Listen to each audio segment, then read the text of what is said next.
Good morning, good afternoon, and good evening, and thanks for stopping by. Our dedicated team will guide you through with the latest updates and theories at Starbase, Texas.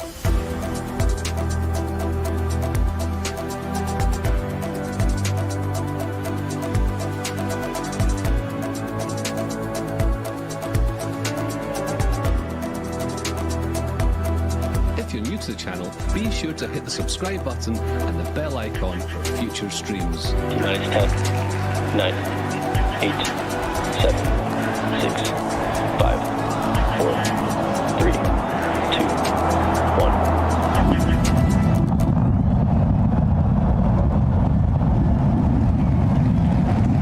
We have liftoff.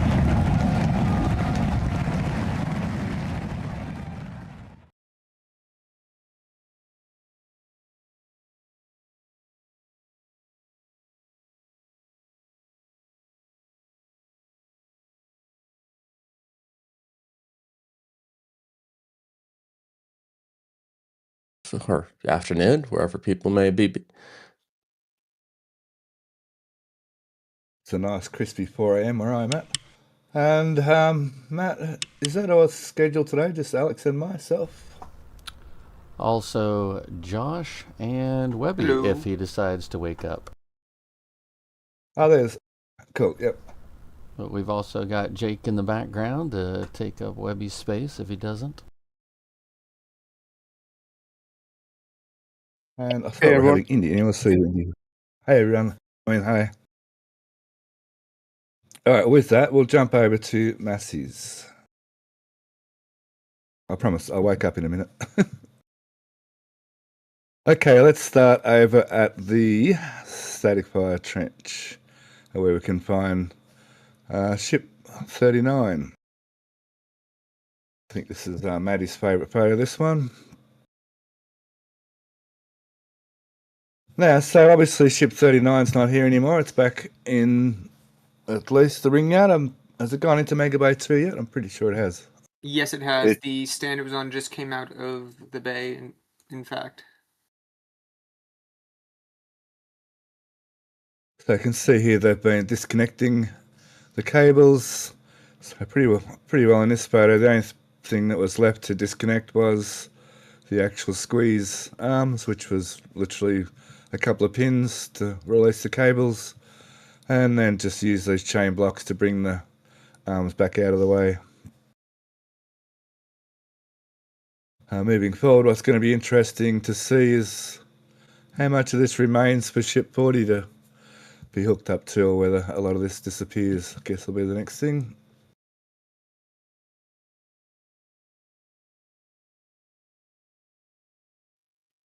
Or before 39 comes right back out here in a few weeks.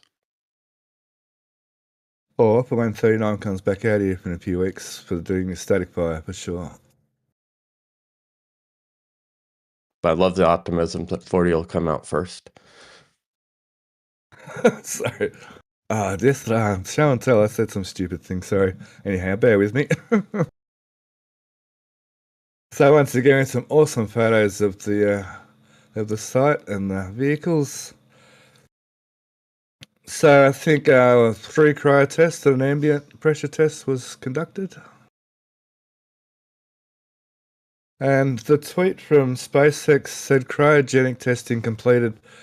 And I think a lot of people are saying that that may mean that they're not going to do a thrust sim test, but I'm not sure about that, whether that means that or not, to be honest.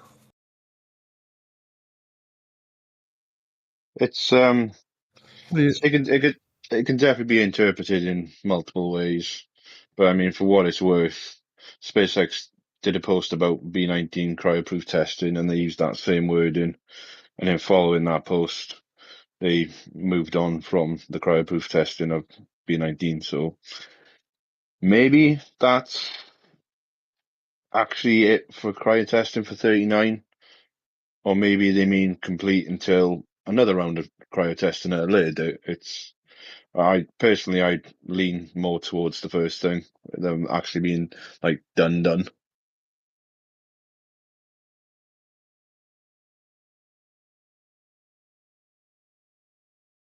I got some awesome video here from SpaceX with 39 during one of the cryo tests. And yeah, that's a pretty awesome bit of footage here from the drone. I don't think it's snowing over here. I thought that was pretty cool to see this. It's almost like snow. So I don't think we've actually seen this before, have we? And the raceway cover's not on.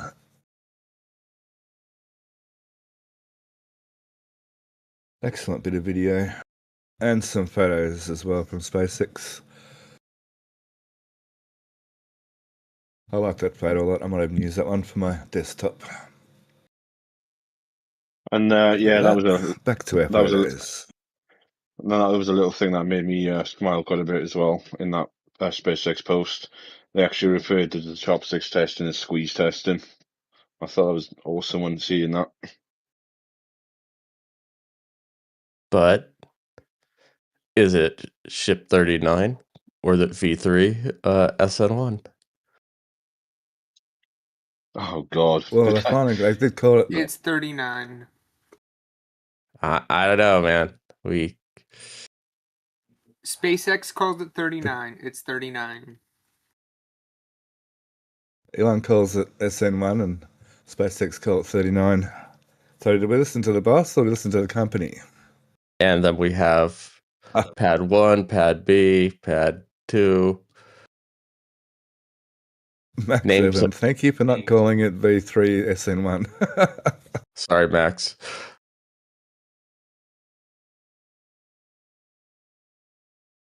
Very good.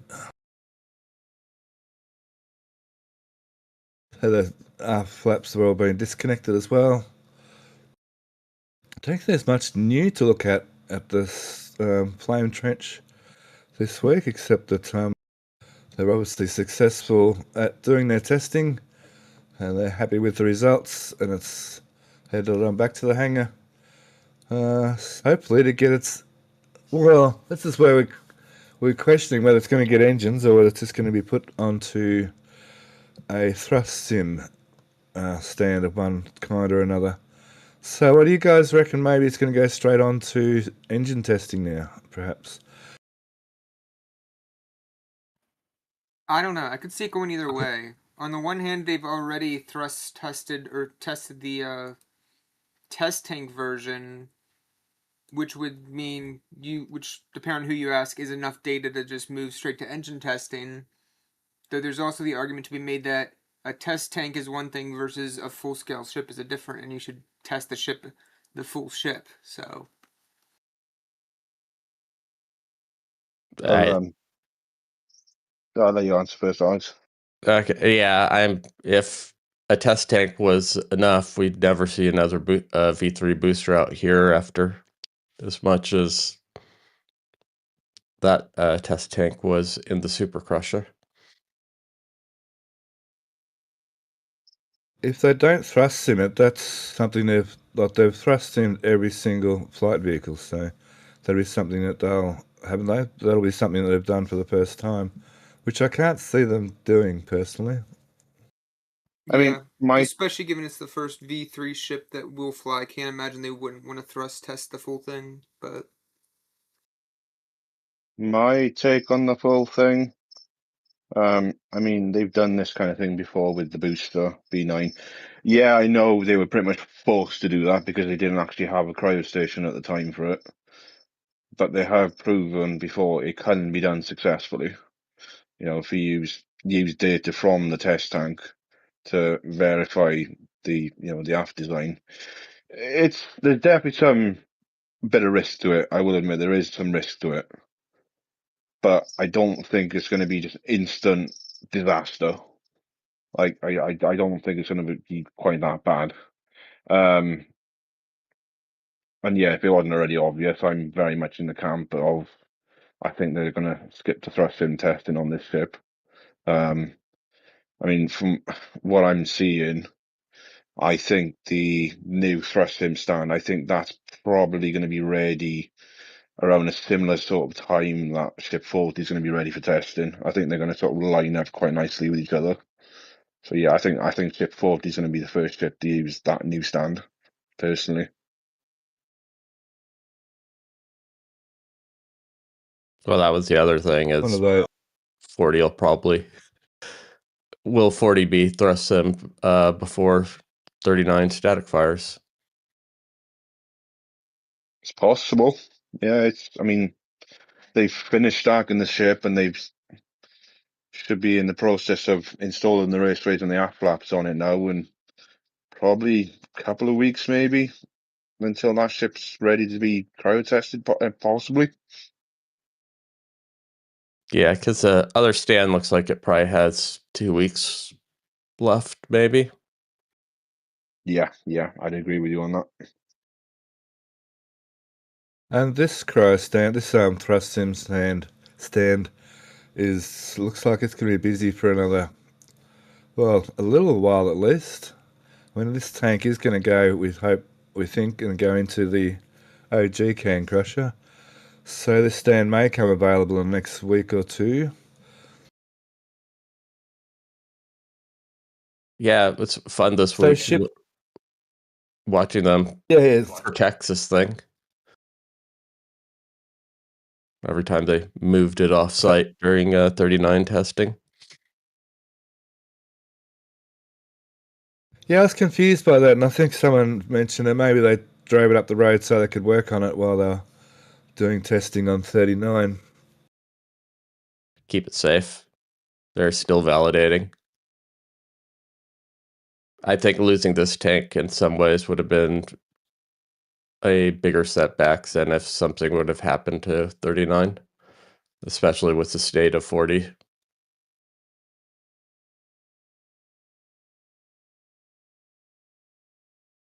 So 40's pretty well.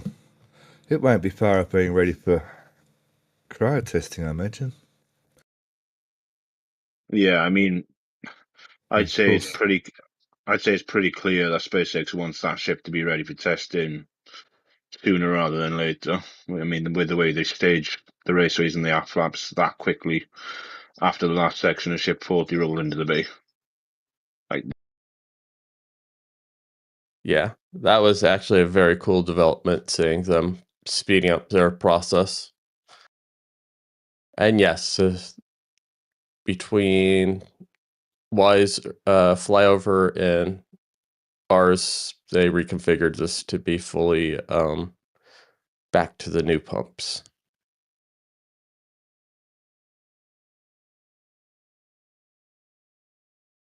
So these are valves. I guess they're kind of valves. I guess you can call them valves, but they're blockouts, whatever. So that one there is blocked off now because the clearing's showing. So that means the plate is in, and this one here because the plate's showing that line now is open, and that's allowing now the locks to come from over here, come from the pumps over here, follow And that line along, and that.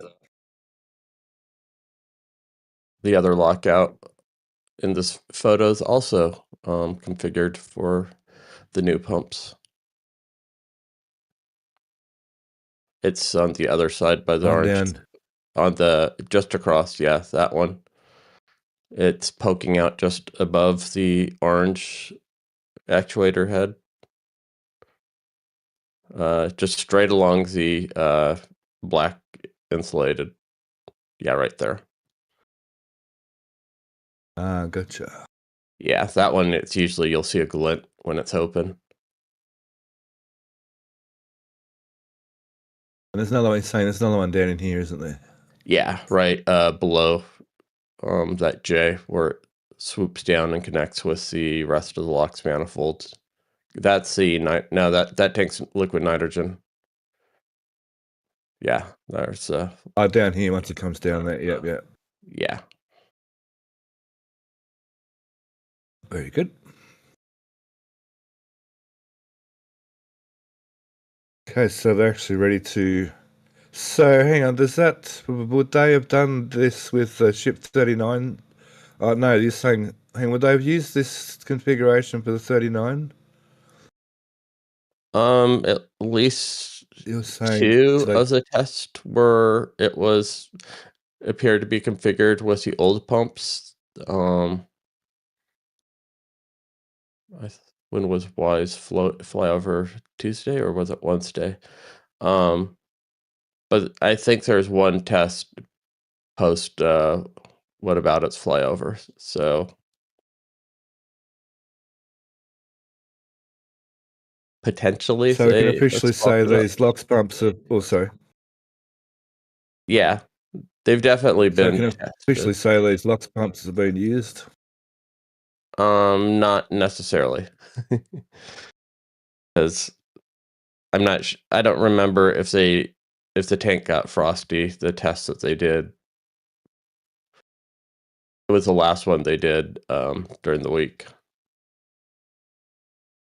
It looked different as far as like the tank farm activity, for obvious reasons now.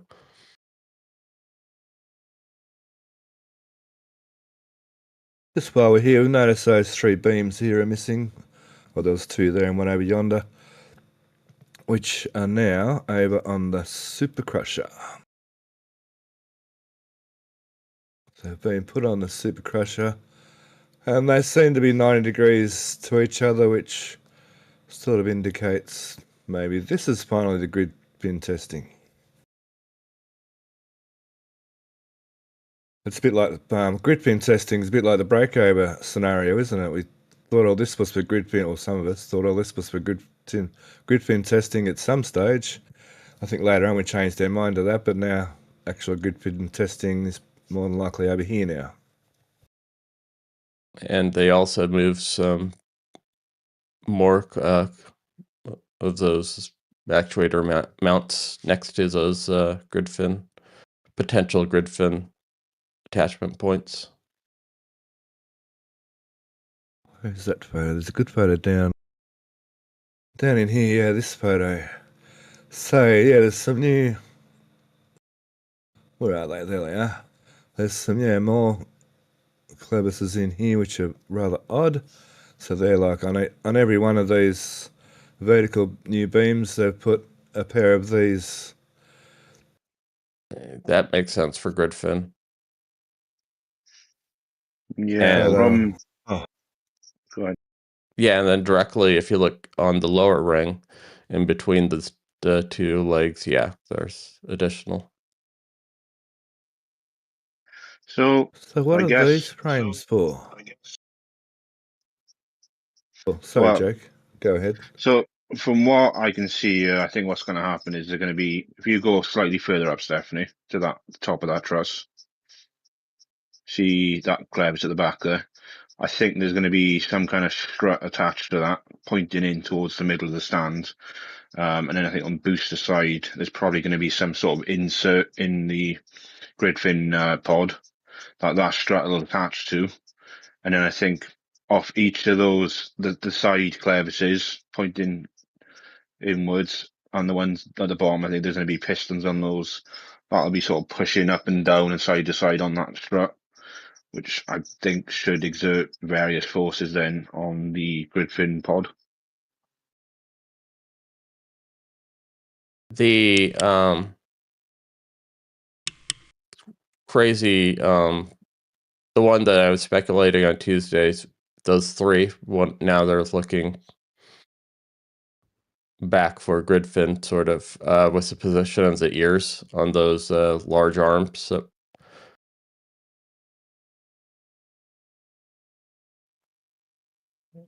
do you have last week's photos, Steph, of Sanchez Oh, hang on 1 on second. that staging area? Because yeah,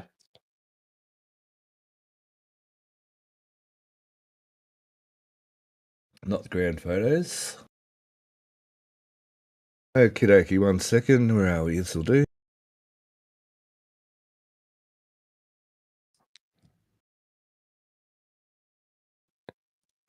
These things? yeah. Because if you look at the ears, you have the two, and then between them you have the one. Whoa, hang on. Well, vertical. Yeah, you have the two potential actuator mount points. Those two, and then there's one orthogonal to those on the middle one. It's obvious. The lower, the middle one just below the three rusted. Yeah, because there you can see all three attachment points very easily. This isn't the best photo. I'm going to change photos here quickly. Do you think these double ones here might be from below? Maybe add some twisting force, like some, as if they're being rotated? I mean, if you look at what they put in on the Super Crusher, you have the two actuators coming in on the horizontal plane, one's coming up vertically.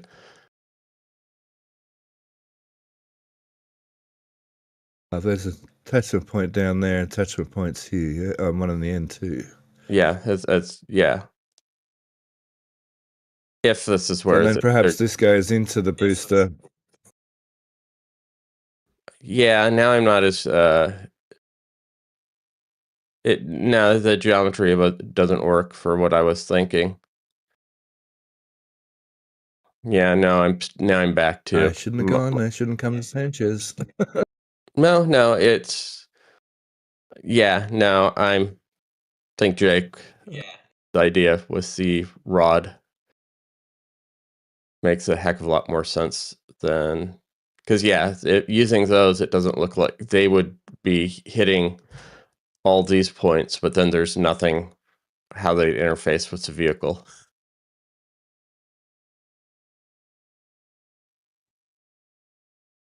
Because you have the. You'd expect. Go ahead. Yeah, no, I mean, if you're looking at them, it would, the one with the three attachment points would be the one, and the opening would, the long part of that would be extending back to the structures they just welded on, and that doesn't look like it would work. Because there'd be no point for it to interface, because those two ears, the three ears on the end, you'd have one that would be attaching to those lower points, and then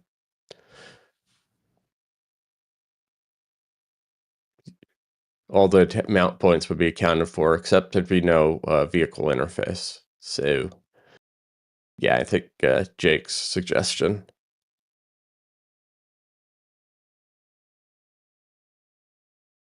It's really cool how this stand is totally been reconfigured. A totally different test now. It's a totally different test stand now. It's different height and everything, and it's yeah, so completely different.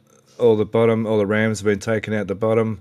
The adapter ring's been put in to accept the bottom of, we think, 18.3, what, 0.2, 18.3-1, whatever. And then more than likely we'll have the cap here. Where is it nearby? More than likely have the cap put on top, and then, or the interface, sorry, put on top, and then one of these caps, I'm kind of thinking, I mean, either cap at this stage looks like that could be used.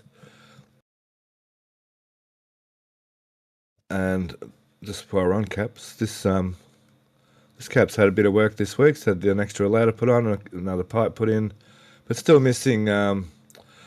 So this new cap can still have those 5 vertical rams around it, and it can still have the twisting rams. They're mounted in here. And where are they mounted in? Yeah, there. So there still needs this manifold around the top here. But it's looking a lot cleaner and nicer than the old one. I'll come back to there in a second too. So much to see this week, so much to do, so much to look at. Just while we're in this photo, because it shows it here, this is a very interesting development, which has got us all scratching our heads. They've taken the flat plates off these actuators and added these circular attachments, which is like, what in the world?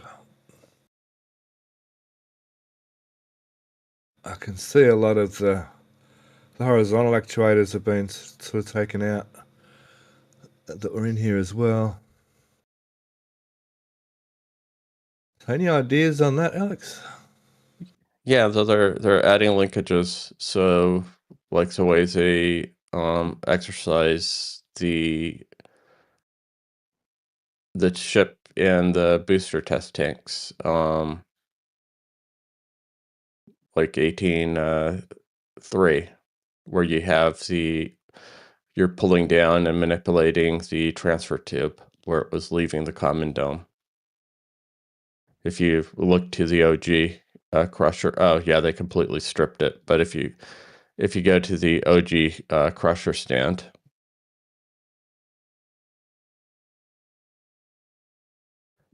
it's like those clevises where they had actuators mounted, they're setting that up so that they can do a similar thing and just reuse that ring mounting section.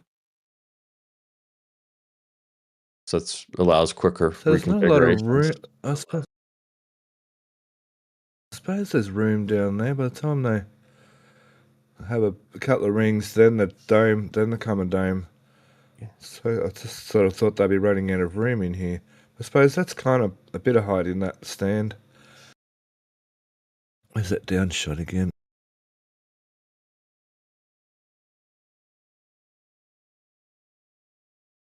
So there's a little bit of room there. There's, you know what I mean? It's not a lot of room because in the look at how what's high the actuators were sitting. It's much more when they're doing those test tanks. It was much more like the ship thrust sim, where the actuators are reaching fairly high up the base of the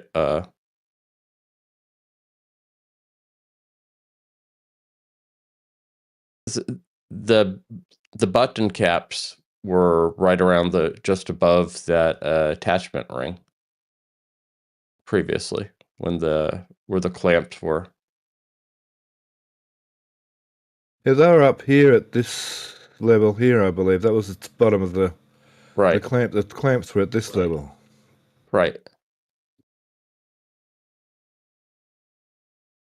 So the lower skirt sort of ring, like they had on 18.3, the common dome would have been around that level too.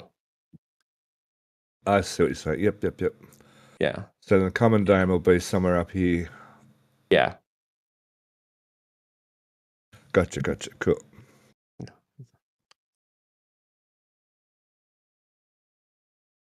Very interesting. Also, it looks like these stabilizer arms have attached to the booster, so lift incoming very soon, I would say. We might have to quickly look at that where it's happening on one of the Lepadro cams as it comes up. Now, just while we're here, moving to this thing, I think it's got a few extra wires this week, but it's much the same as last week. They've got 2, 4, 5 actuators there, another one here, another one over here. So there's a good chance. Well, one idea what we've been throwing around is bringing 39.1 test tank over there and hooking up one set of the actuators onto this actuator, aft flap actuator, and the other single one over there onto the SQD to test their strengths. So that'll sit nicely in here with the actuator, aft flap actuator about here and the SQD port about here. So full range of testing still going on. They're very much still in testing phase of all this, which is pretty good to see. So I think that's all for this Supercrush. Sorry to jump around a bit there. So I think that's pretty well all on this test on the Supercrusher. They have finished putting all of the extensions on this week on top. And obviously all those new bits and pieces. I think in here you can see these are the... Oh, that's the new bottom one, sorry. The new bottom attachment, the new bottom actuator attachment point. Up here we can see these are the horizontal ones. There's one there, and over here we can see another one in here. And that guy looks like he's working on one, and there should be one more over here. There's another set over here. I can see it right there, actually, right there. So each one of these has a set of them, and a set of them, and the 5. I haven't put them back on again. The 5. I guess they had to be lifted. There was a mount here somewhere for the 5 vertical rams that attached to the crusher cap. I'm not sure they're going to use them on this round. And there should still be room down here for the 20 pull-down clamps to fit between that adapter and this ring to come up through here. I think, isn't there? Yeah, they are. The adapter ring, they should just slide right on the outside like they were on the old can crusher. Wonder will we see the containing frames back again? I guess to hold the actuators up. Potentially. Now don't go counting these 5 down here. It doesn't mean 5 center engines. I'm just going to put that out there quickly. There's some more plates.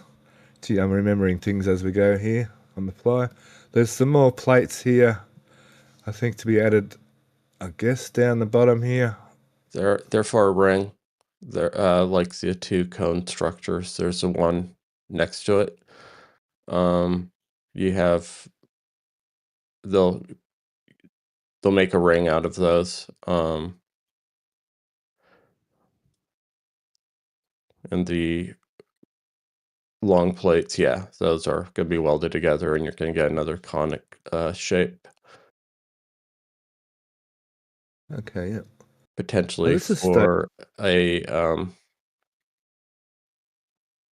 tanker or / depot type, especially with the lower hole, the screaming mouth ones. Yeah. The screaming mouth one. Ah. Yeah, and the other accessy sort of panel ones we'll see. Like they added to the ones by the birdcage. So they're officially the screamy mouth ones, okay? Or shock face. Good to know. Oh yeah, yep, a gasp. So there's those few rings still around that are still a little bit puzzling. And then this one over here came from Sanchez, was navy blue / grey, whatever. So it's got a few extra add-ons as well. So much to see at Massey's this week. We've already gone over our time, but that's okay. And last week we saw this ring get put in.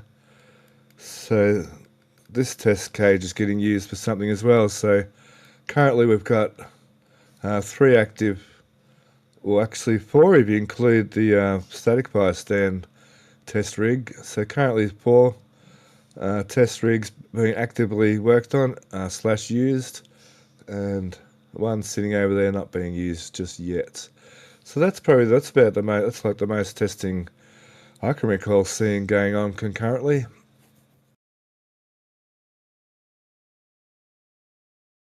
And plus they've already been like 2 tests in here done already, 2 different types of tests, and a type of test done on this one as well. So lots and lots and lots of testing. And the only other fun thing at Massey's, right inside the tent, there's the RVAC stabilizer rings. There's also one Ooh. by the center. Yeah, right in there on the ground. There's this 2 sets. The halves, yeah, those. Interesting. So are they like going to be bolted on afterwards when it gets here, or they got to go to, or should they go to the build site?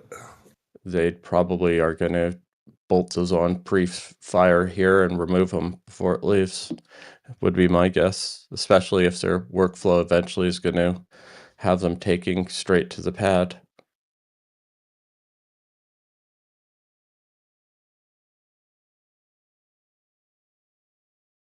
Yeah, there's some overhead shots that. Oh,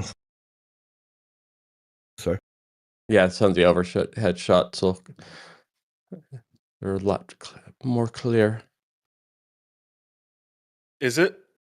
Hi everyone, I'm here. You woke up. Hey, Ryan. Hey, Mr. Weber, how'd you go? Hey! I was up a bit late, waiting for some dumb booster to actually roll, down Highway 4. So Pesky time change. it wasn't just that they rolled it out and then decided to work on it for like 3 hours. They had to give a blood sacrifice to the rocket gods. We're delving into witchcraft to maintain. Sounds about right for SpaceX. Hey, whatever it takes. Right, whatever it takes. So welcome to the stream, Ryan Weber, as a special guest borrowed from NASA Spaceflight. So we appreciate NASA Spaceflight for letting us have Ryan over here on the show. We very much enjoy having Ryan with us. So g'day, Ryan. Yeah, how's it going? It's kind of right around when they're going to want to lift this thing, but it's going to be kind of fun. Can't wait to see that. Might have to jump over to it every now and again. So also welcome Todd to the stream. G'day, Todd. How you going? Doing great, thank you. It looks like I'm standing in for Matt's having some audio issues, so I'll be doing questions and donations. If I miss any questions, I completely blame Matt because I don't have the bot. I just have what he's telling me. So, and if I don't screw up, but I sound like I don't know what I'm saying or I mispronounce your name, I also blame Matt for no reason whatsoever. Sounds like a slippery situation you have there.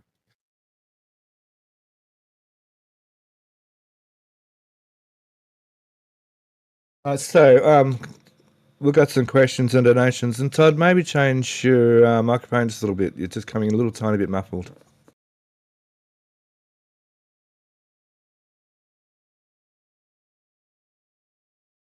How about this? How's this? That's much better. Much better. Okay, so let's see. We've got Drew and R starting out with a $5 Canadian super chat. Good morning, good evening. And how many engines on the booster did you count? I got 7, and maybe more on the other ring, not visible. It was like 7 to 10. It was hard to tell last night. There's at least 2 centers. I know there's only 2 centers because you can't see the third engine bell because you can see it going below the transport stand. At least 1, maybe 2 on the inner ring of 10. But again, sometimes it's hard to tell with the lighting last night, and then I don't know how many is in the outer ring. But there's not a lot of engines on that thing. Plus, they left a lot of the thrust ram points. So where the thrust ram is supposed to hit up against the mounting points, they left a lot of that stuff on the aft of that booster. You could see it when they rolled back cameras last night. So they took their time to install those engines and didn't remove a lot of the hardware either. So I can't wait to see the aft when it gets lifted here, maybe in the next few hours. But it's kind of funny. Yeah, 10 was what I was reading in chats when I got up this morning. So we've got Joni with a $5 super chat. Thank you for the great stream. Yazada with Big Day, S39 back in the barn, B19 out at pad 2 with a $5 super chat. I'd like to welcome all of our new members. We've got new members joining in. Then we've got a Fly Jake with a $4.99 super chat. Thank you for your donation. And then Maltero has a question. Do we know where SpaceX has offset the newly developed wetlands area at the launch site to? Greetings from Germany, but this might be one we want to take a little later in the show. Yeah, it's just north of the build site on their new land bank.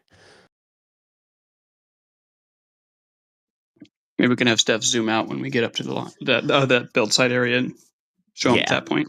Didn't they make a post about that? About what they did too? I thought think so. Yeah, there's something about they're it's not on this one. It'd be hard to see, but right around where it says Starbase parcel, the bubble is where their land bank is.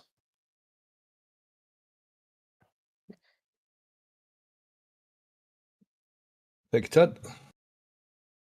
Yep, that's it for now. Oh, okay, cool. Well, I'm not. Anything more? So anything more at Massey's there, Alex? I don't think so. I mean, Josh? No, I don't have anything else. I have a question. Do we think they did the sad faces or whatever Alex called them for us, or were they just doing something for fun for themselves? Because I think they did it for us. Probably for us. I'm hoping for us, but I'm thinking it's when it's assembled into a ring, it's going to be a little sort of perhaps the booster or the tanker or depot analog for testing things for those QDs, because the large and too smalls sort of have QD transfer vibes to me.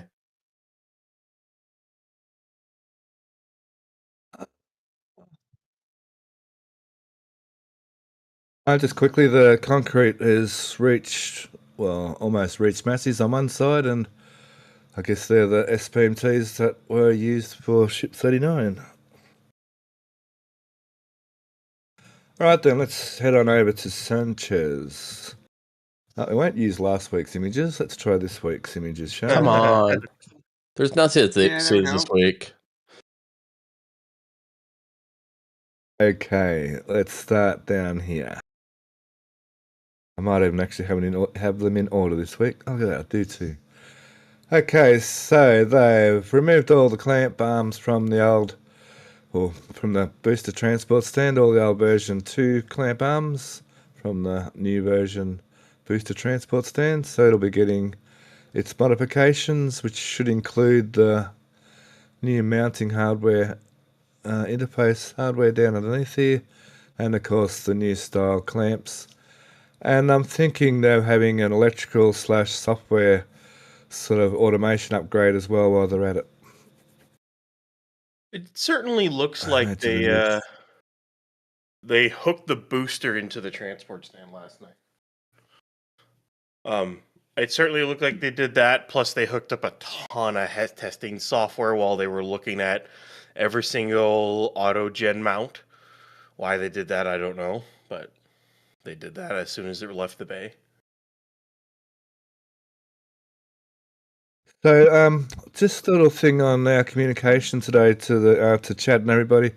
There's a fair amount of latency going on today, so we'll just have to be a bit patient, everybody, with that. So we're going to try our hardest not to jump on each other, but with the amount of latency that's happening today, we'll just have to be a little bit patient today, please, everybody.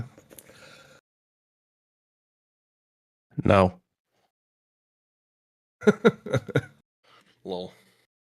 So I'm on 237 millisecond latency on Discord, but my Starlink's like on 5 or 10 or something really good. But Discord being Discord across the globe, it's kind of playing up a little bit.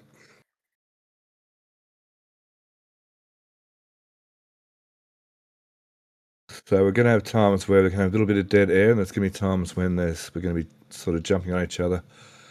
Just quickly jumping over to here to these news, to this construction area. There's a new sort of whatever you want to call this ring going on here, which is very interesting. I think the consensus it might have been a new lower stiffener ring or something, but who knows? But that's not it. Oh, we might get a bit of a shot here. No, they're too far away.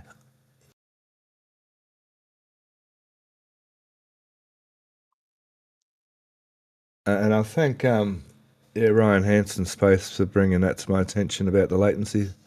I was wondering what was going on, so thanks for that.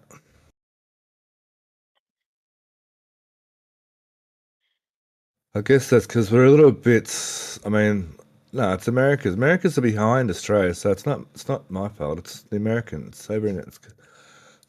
I'm ahead of you guys, so it's not me.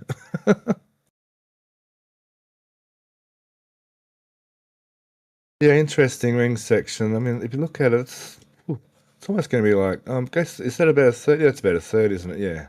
So there'll be 3 of these to make up one ring.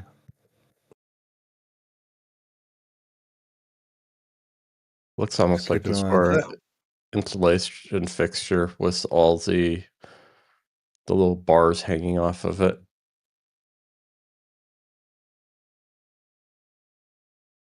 Yeah, it's a weird kind of design between like the triple sort of layer and those, like it's got outside lugs and inside lugs. Stephanie. Sorry? Lift started. The booster left the transport stand slightly. So it's off the clamps. Oh yeah. If only Matt was around, we could do picture in picture.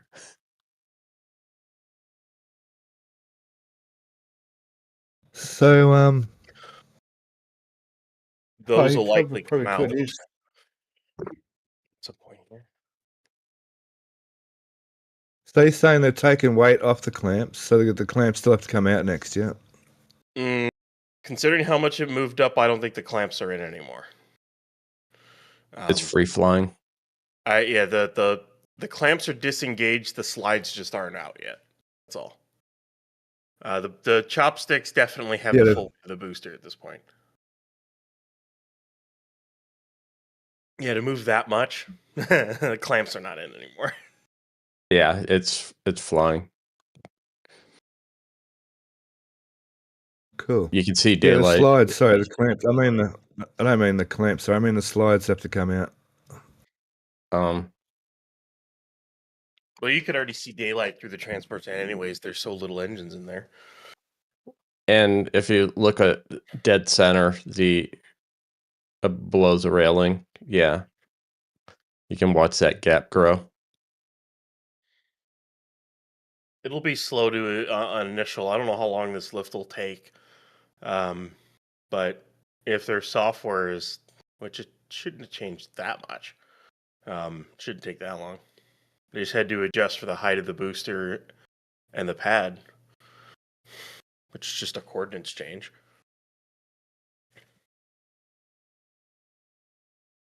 Oh, they got the stabilizers in. Oh, there they go. Look at that. That was a good timing for that bit of video. I don't think I've ever seen this live like this, quite this close before. Yeah, it's nice to have pad 2 this close and open. Yep, so a design difference this time is the sockets are inbuilt, is that correct? Yeah, they're recessed into the side of the booster. They're not poking out, which means they don't need the ramp for it, and of course they don't need a ramp up to the actual catch pins anymore. So they stopped that because now it's onto the grid fins. And now when you look at the ship and the booster, it's going to be pretty much the same system. The pins on the booster are a bit bigger. those are pretty big pins. The catch points. Yeah, catch points are a little bit bigger. Yeah, on the booster, but that's not that surprising. The socket should be the same. Yeah, and they're using the same. I mean, now they fully have the same 6 degrees of freedom they did previously. And it's kind of nice with the new grid fins. I was curious at how they integrated the catch pin in it. They did it the smart way where they make the grid fin, and then if the grid fin needs a catch pin in it, they can just add it. It looks like it's removable and addable, so that's kind of a nice way to do it. I was curious if they had that or not, because the third grid fin off to the side on 19 doesn't have it. Right. I was hoping we would have got a nice shot of how what they pinch the pin at the top, the pushers. Oh yeah, yeah. If only they'd rolled out. Wait, we're looking between the tower and the trench, yeah? This is from Highway 4, looking through that towards looking east, basically. Cool. Yeah. So thank Abbott Space for this little bit of video. Go on, your La Padre, aka La Padre. Okay, cool. We'll keep coming back and check it on this. We have picture in picture now, so we can kind of keep an eye on it in YouTube, and then we can go back to the picture. Thanks, Matt. Good on you. Well done. Alrighty. Now, where was I?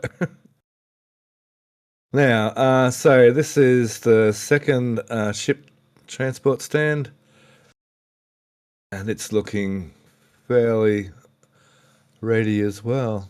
What's that weird thing? Camera? Sure, it doesn't matter. That is the, I'm sure they had this labeling out here on the first one. They kind of changed their labeling a little bit. That looks like all the clamps are all in place. 1, 2, 3, 4, 5, yep, 6. And the other transports, that's that one. Where's the other one? Down here, this transport stand. It's much the same as what it was last week. So anything new in this little area? It's a good area to keep an eye on.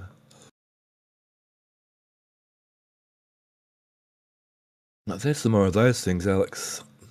Yep. And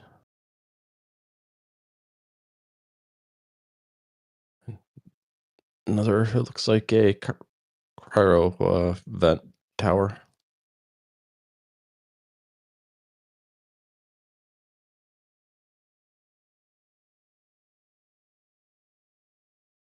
So what? The square, yeah.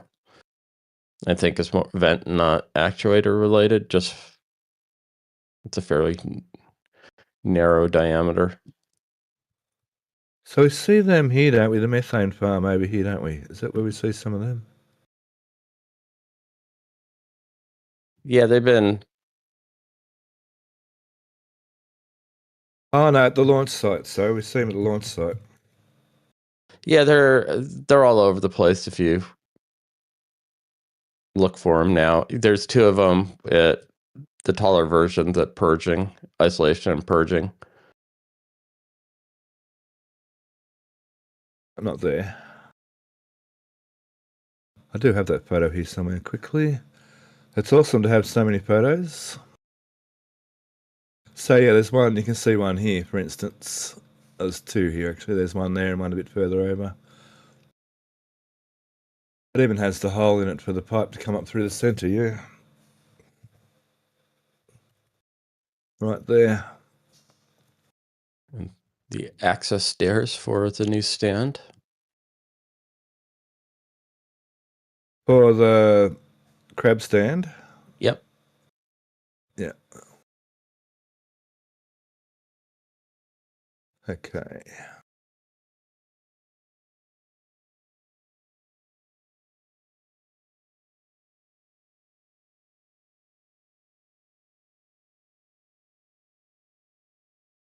There's gonna be lots and lots of, there's still lots of those sort of things to build around Starbase. Now let's move on a little bit to this centre area. I'll try and find the centre area here. This little area. So we've got cladding. Oh, I see. The frame's already on here. I get it now. So the this is to transport sections of cladding from this area over to Giga Bay. Last week we saw these trucks, or you want to call these axles, and the chassis all in packs last week. And this week we can see them all being assembled. So there's more of those frames, just down here a little bit. There's more of those frames down here. Some thinking they get cladded and then they get transported over to Giga Bay and then put onto the Giga Bay. Are those cladding frames or are those for the jig for attaching the mounting tabs?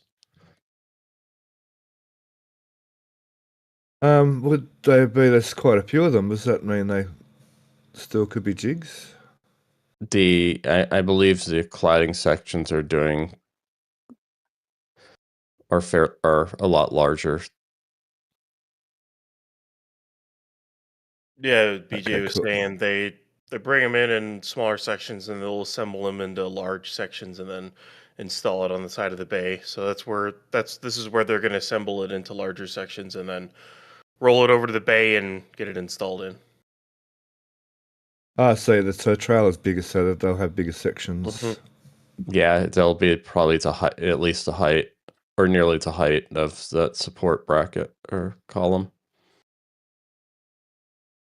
Still waiting And for we that saw crane. that at sorry. So we're still waiting for the crane to show up and everything because the crew hasn't shown up to start doing it yet.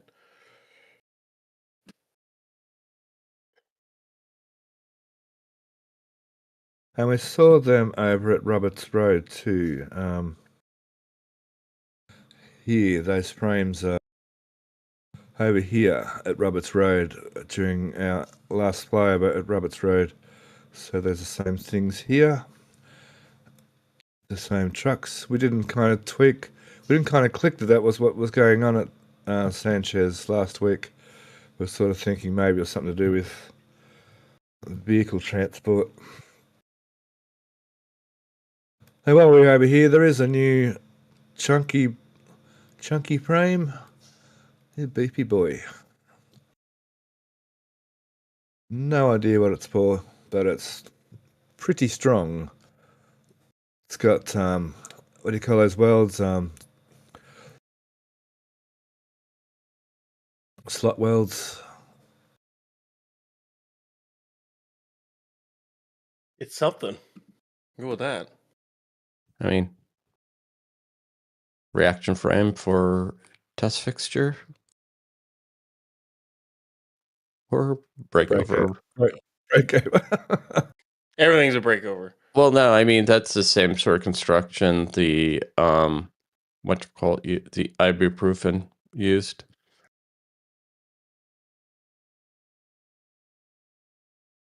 So it's very strong.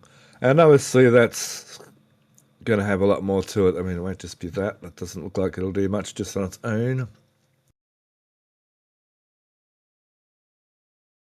That in quotes, grid pin testing frame hasn't done much this week. Quickly over here, because it's easy to access. I've finished a bit of concreting over here, ready for another set of mega packs, Tesla packs. There are some transformers back here somewhere, but I don't believe... I think they're older ones. Where are they? Over there. These ones have like these 3 risers like they were fed with overhead wires, so I'm not sure what's going on with them. Maybe they're repurposing them somehow. Those look like high voltage to medium voltage. Yeah, and they look like they're fed from overhead lines rather than undergrounds. Yeah, I think those are new.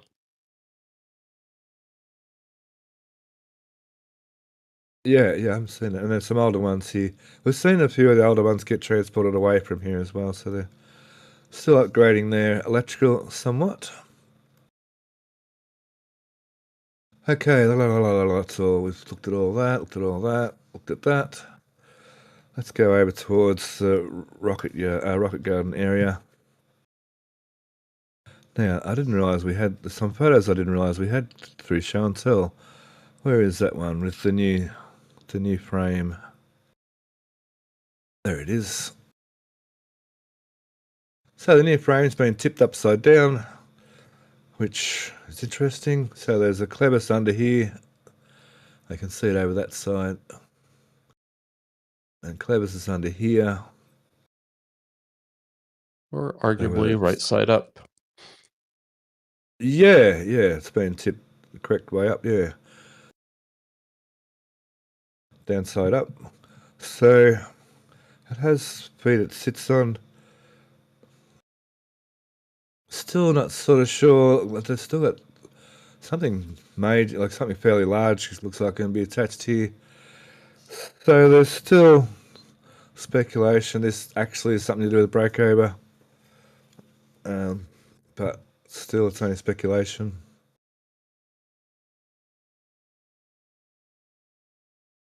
And the bits that go with some of the things that may go with that is that framework. Let me quickly find that. This frame down here may have something to do with it. Or not. There are some pieces at the Highway 4 lot that might help. Let's bring that up here quickly.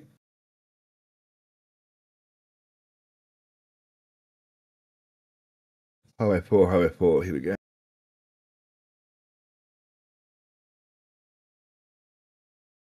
Now these couple of pieces here.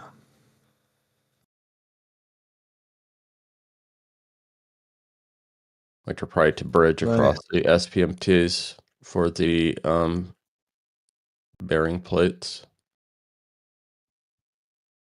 For these plates over here. Yes.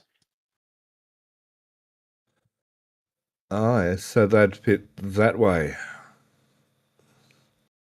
Yeah, and the pinched in ends also are mirrored on that frame that we were just looking at as well. The one that was down by the booster stand. These shapes in here, is that what you're saying? Yeah, on that one, there's parts of this underside mirror into that sort of pinched in corners. You can't really see. There are some angles we're looking at this week that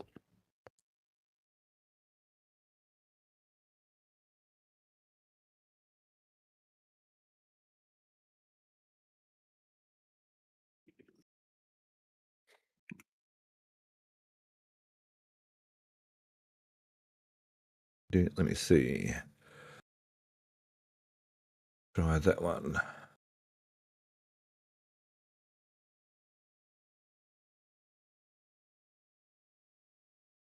Still can't Yeah, quite right. see it. That beam's got a bit of a shape to it underneath. Yeah, that one, the upper one, it's a little more apparent. The one just inside, it has this sort of pinched in. Yeah. How interesting to see how all that goes together.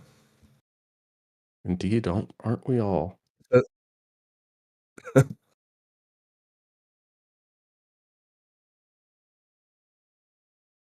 The lovely photo of 17 up close.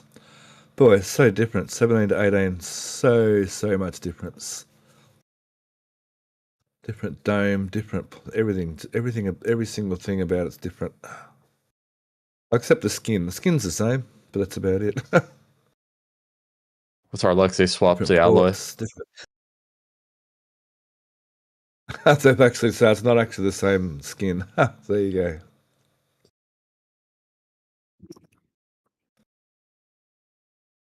The new, this is one of the new transport stands. You see a couple of cameras, and there's some kind of fixture on 4 of these arms here, equidistant around. Not quite sure what's going on with that. Positioning, Maybe perhaps? some kind of sensor. Positioning sensors. Yeah. Because they're sitting proud. They're going to be the first things that sort of get contact. Physical contact sensors. Yeah, Yeah. boosters lifting more, by the way.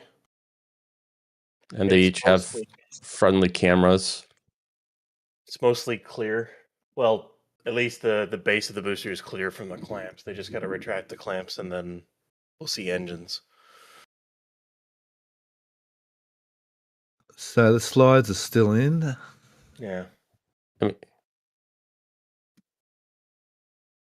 It's gone up a little bit. So the clamps should be on their way out, like presently. the Very clamp. shortly. Yeah. So that's 3. Is this 2 and the one over near the gate 1? Is that right? I'm imagining.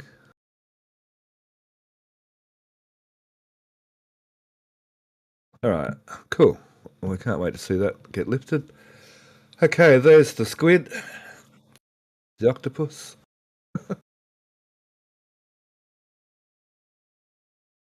There's not a lot left of 18 at all. Now this looks like it's on a stand, maybe even a display stand. We're thinking perhaps.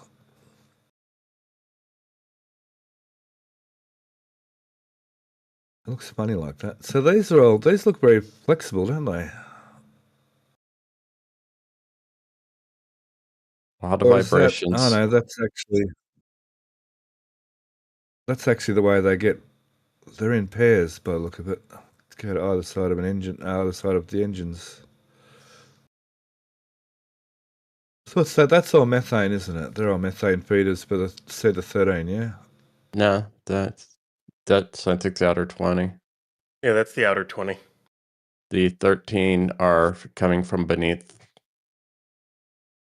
Ah, cool. Yep. They've left some of the structure that holds the down camera up. So yeah, the 20. Yeah, of course it is. That's my silly mouse saying silly things again. What happens when you come from the future?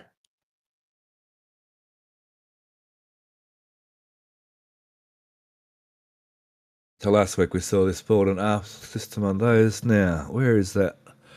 Where is that stand? No, that's not it. I thought we had a close-up of that stand. Let me look here quickly. This one will do. So the new structural integrity stand / thrusting stand. Making good progress. Yeah, we've got some platform supports. And last week we saw these frames sitting on the ground over yonder. So they've been put on to hold the outer 3 actuators vertical. And they've got the same here in the centre to hold the centre 3 vertical. Actually didn't notice that before. They put some flooring in, put some nice plywood over the holes. Got a box of bolts, not sure what that is. A box full of boxes of bolts. And it looks like the whole rest of the stand is pretty well ready to receive a ship. So obviously no thrust, no static firing on here obviously. This is purely for structural integrity. We'll see if 39 gets it, but based off the post that SpaceX made, it very well might not. So they said cryo operations were complete. So there's a chance they go straight to static fires on 39 and don't use this stand at all. And the first ship that uses this stand is ship 40. So yeah, and the other side of that is that 39 does go in here to do some structural integrity testing. That's the other option. We'll have to wait and see. Personally, I'm going with 39 on this, but that's fine. Want them to, because I think they should thrust sim it. I don't think they should cut corners on this launch, especially. But you know. So I don't think the wording cryo testing completed means no thrust sim tests. I mean, we'll see. I'm holding out hope they'll still do it, but we'll see. It's back in the barn. Maybe they'll work on some stuff, and then once the stand is ready, they'll transfer to the stand, roll it out real quick, do one cryo with a thrust sim, roll it back, and then and get engines installed. But maybe all of a sudden we see an RVAC entering Mega Bay 2, and that'll be the indication that nope, they're not doing it. So yes, that definitely will be an indicator for sure. Speaking of RVACs. Speaking of RVACs. It's almost as if I planned that. What? No way. I don't believe you for a second. Yeah, it's a right thing not to believe that. Yep. So it's a good sign there are actual RVACs. We saw one over here last week, so there's more than likely at least 3 RVACs on site. So that's there for the ship, obviously. So that's a good thing to see them here. Sanchez. So Todd, here we go, Sanchez, for questions. Well, I didn't get any questions sent to me from Matt, but I did see a couple pop up. I believe it's also scrolled off, so I'm not 100% sure, but I believe it was Kiwi Liam was asking, his wife was curious if we've seen any spottings of Star Kitty lately. I do not know. To be honest with you. Vix, where's Vix? Could be hanging out in the that's factory.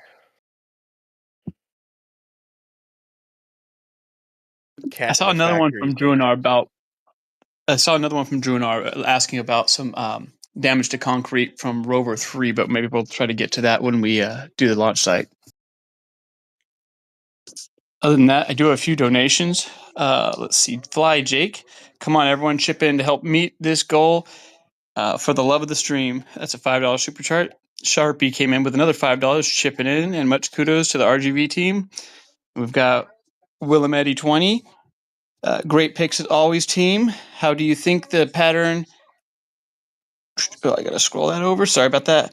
How do you think the engines are laid out on the booster? Some sort of pattern to validate Pad 2? Yes. And the booster. Basically, you get to test all sorts of plumbing. The center plumbing, the inner ring of 10 plumbing, and the outer ring plumbing. You get to test all that, and you also get to test different portions of the buckets as well. So it kind of gets to test all of that, and they don't have to spend the time to install all the engines because it does seem like they're taking it slow installing these. So yeah, that's basically what they're doing. And you'll be able, with limited engines, still be able to put flight level thrust onto the bucket.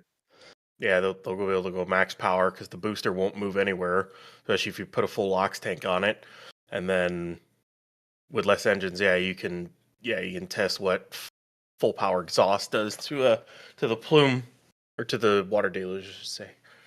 And whether or not these are flight certified engines. Since I thought some of the numbers seemed a little low. Yeah, I think one's in the 30. I think, but I don't know for sure. We'll know very shortly. What And we've got Nick Chameleon Circuit. We've got Nick to thank for this image here. I do a very good job, so thanks, Nick. Booster lifted a little bit more. Whoa! Slowly going. Yeah, real slow, but I guess good to go slow the first time. Yeah, but we're gonna see daylight very soon since We're near the bottom of the booster now. Very that's close a to the LOX autonomous online. But the slides are still in. So are there any outer engines? It seems like there's at least two. So technically speaking, you only need those slides to come out where the outer engines Yeah. are. The other slides don't technically have to retract. That's why I asked. Yeah. Think about it. I don't remember exactly where those outer engines are. I think I remember seeing them, but we'd need a zoom shot from the other side to know for sure.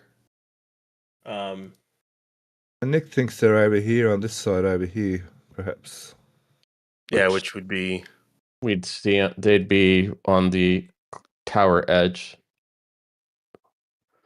Over that edge over there, over that side. Yeah, because they'd be directly across from the LOX. I hope she's right. Yeah. Cool. Do that for a minute. All right, cool. So thanks, Todd, for the questions there. Yeah, Star Kitty. No, I haven't seen anyone talk about Star Kitty for a little while, actually. It's a good question. Thanks, whoever's wife that was. Thank you very much. Now, let's go over to the build site then. Build site. Ta-da! There it is. Okay, Gigabay. The Gigabay. Let me see here. So Gigabay, they've been busy putting concrete in. You can see here they've started on the second level of concrete on this side from the back. They're working their way forward, and they've got to here so far on this particular bay. And around the other side, let me see. Around the other side also there's some concreting going on in the centre here. Well, there's none down here, is there? Because there's no floors down here. So over this side, yeah, down the centre, they've been doing some concrete on the floors as well. You know what's funny? We literally just talked about that, and it looks like only the two clamps are retracting, right? Well, I think only two clamps are retracting at the moment. Yeah, you can't see it you can barely, or all of them look like they're coming out a little bit, or at least some of them are. Right next to the tower, right where we expect one of the engines bells to be, the clamp came out. The three right in front there also came out too. Oh, they're all coming out. Yeah, they're all coming out. Well, yeah, there's one that's not though. The one right to the left of the ladder isn't coming out. That one.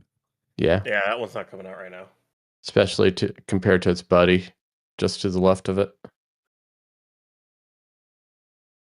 Oh, yeah.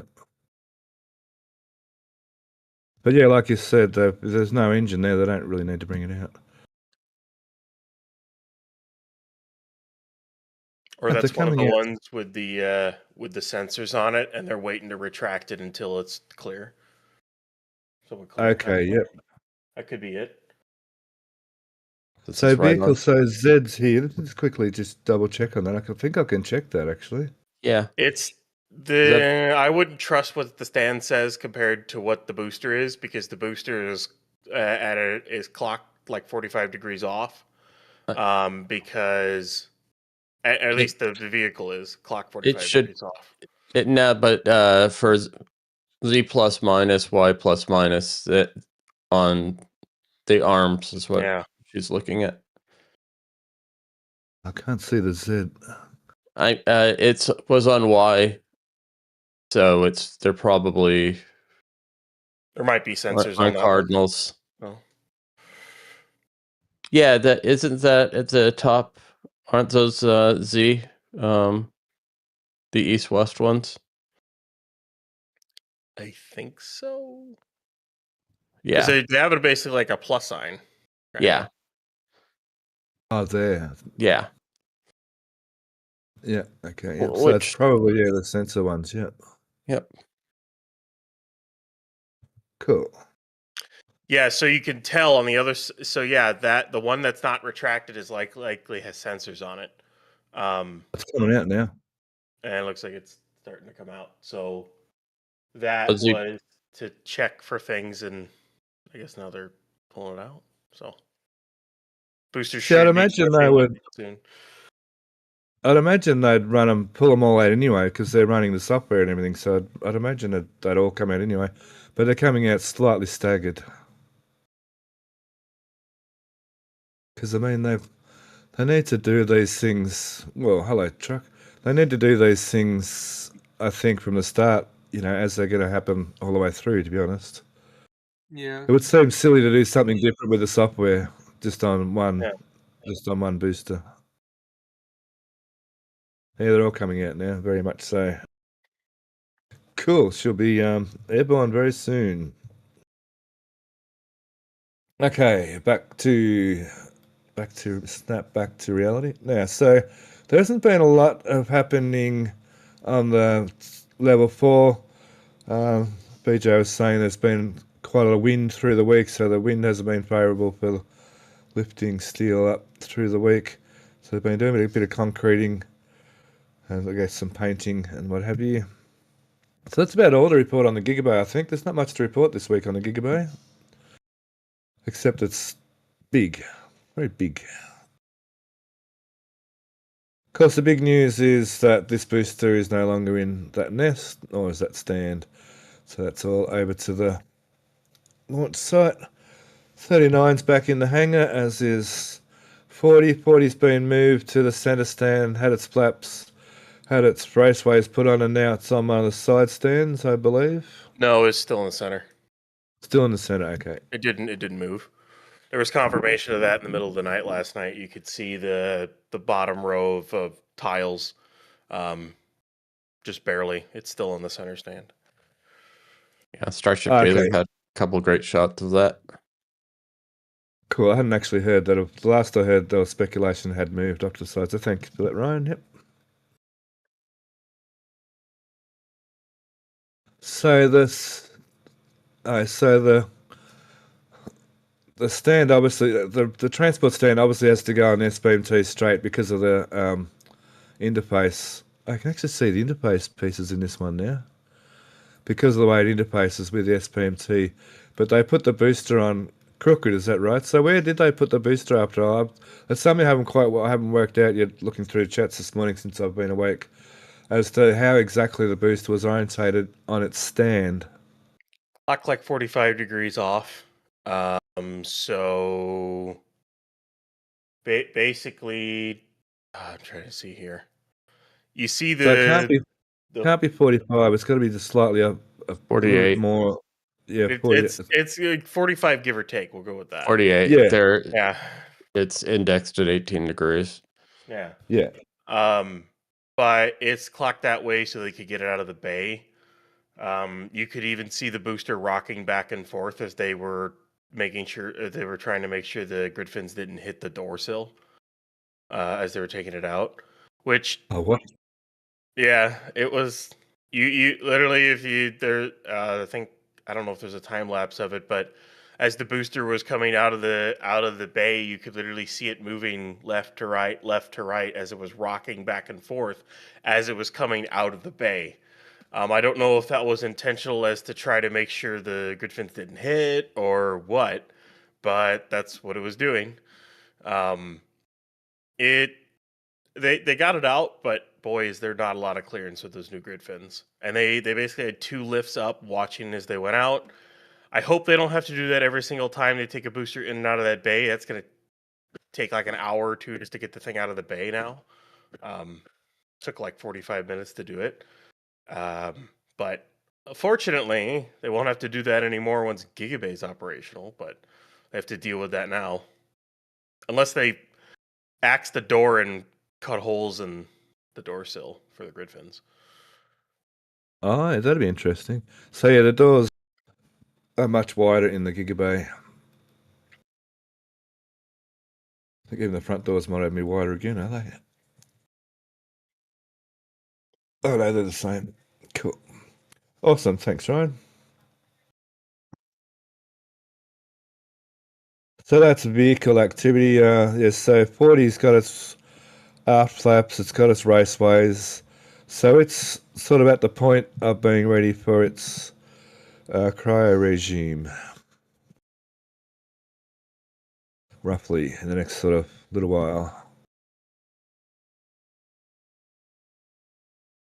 Okay, let's go around the back here. Oh, my voice. I'm just getting over the flu. I've had a summer flu. Summer flus are the worst.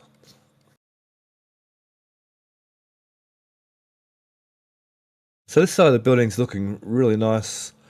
All the glass, shop front glass. Well, I'm assuming they're shop fronts. Glass and external paneling. This is very obviously going to be left as a balcony system. That's for all the smoke, all the dirty smokers to go and have a cigarette. And over this end, pretty sure this is going to be a balcony as well in this corner. So still had some cladding to put on here. Now I believe we do have a front shot. It might be from afar though. Let me have a quick look around here. Yeah, I think we've got to use one of these far shots.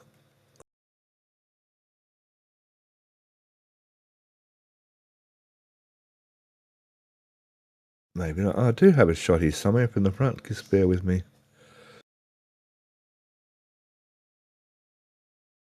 Maybe not. Maybe it got...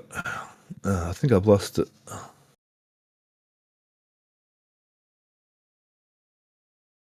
I don't seem to have it. Sorry.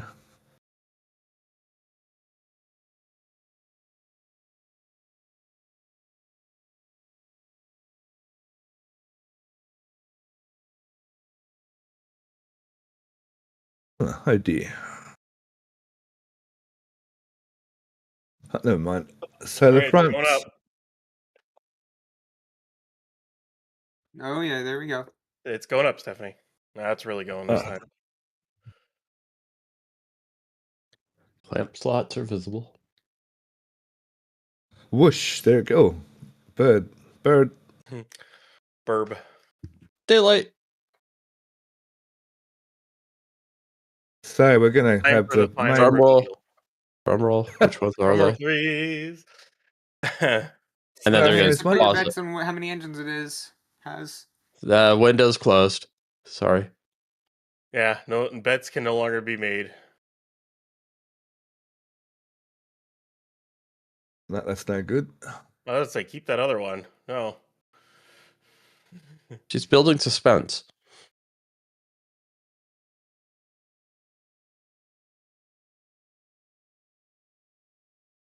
Oh, chat's going crazy. Oh my god, oh my god, oh my god, oh my god.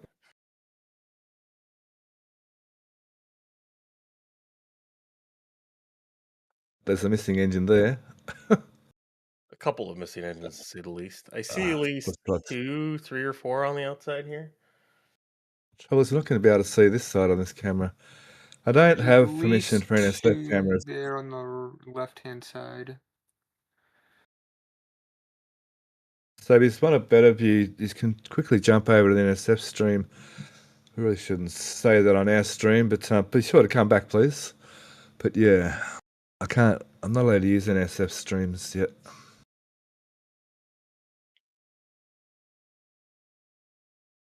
SN30, I think, or unless that's E30. That might be E30 though. We saw through the gaps, we saw some numbers like 238, but that was actually the electric thrust vector number, not the actual engine number. I see at least 2 outer engine ones. Here's one right here, yeah. One You there. can still see the mounts for the thrust rams to hit up against. They're still installed on a lot of that.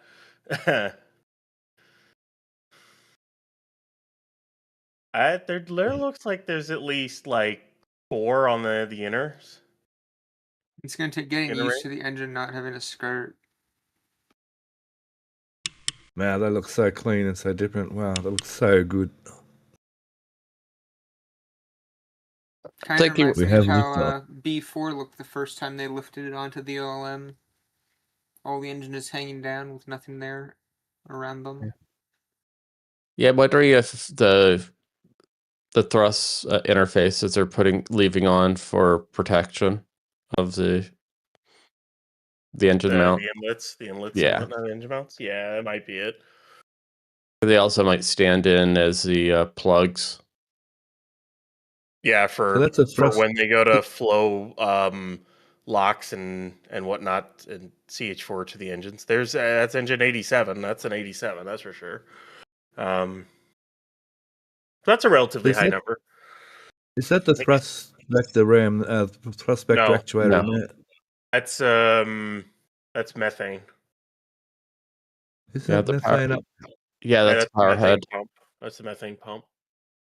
Yeah, but that's Not a thrust No, it's not- vector. That's part of the methane system. I forget which that's. oh, it's one of these over here. Yeah, that's an Yeah. outer engine. It's not going to have. It's not going to have a TVC. Oh, of course. Yeah, that's stupid math and yeah. stupid things again. Yeah, that's a Sorry. regen for Yeah, cooling. So I see 1, 2, 3, 4, 5, 6 on the inner ring, 2 on the outer, 2 on the inner. So yeah, 10 engines total. Unless we're missing some off to the side, which I think there's only 1 over there. So it looks like there's maybe 11 engines, maybe 12 total. I think. I saw you look across to your other screen and see the NSF stream just then. You saw me do no such thing. So I can see the staggered height here as well because of the way they're mounted these days. Yep. An 80, so that's an 80. That's a 6, They are the 7, E and an numbers. 8, 7 there. That's They a were 50. the E numbers. Is that an engine? Is that just 8? It's got to be 80 something on Yeah. that, on the E33 there. What's the rest of 67. E4? What? Yeah. At least from Yeah. this view, I'm counting 9 engines, but we'll see once we get Yeah. above the top of the OLM here.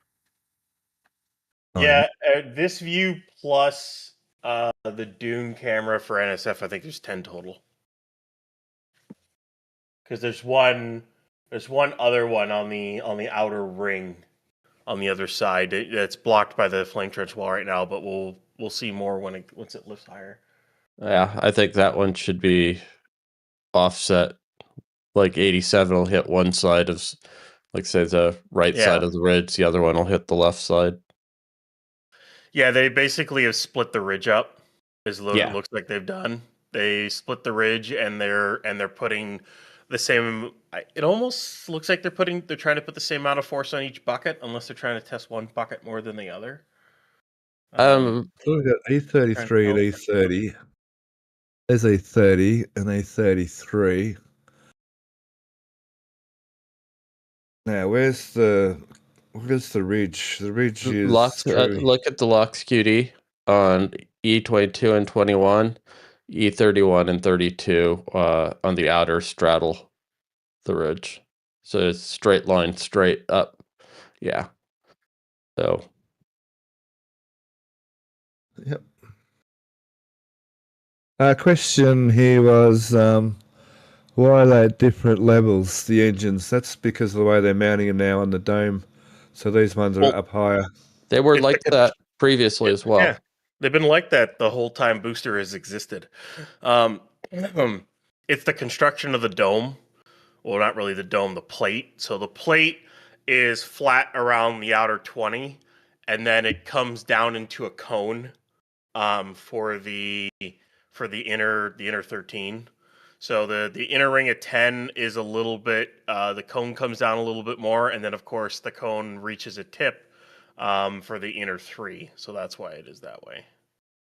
And to make the thrust vectoring collision cells more fun to calculate.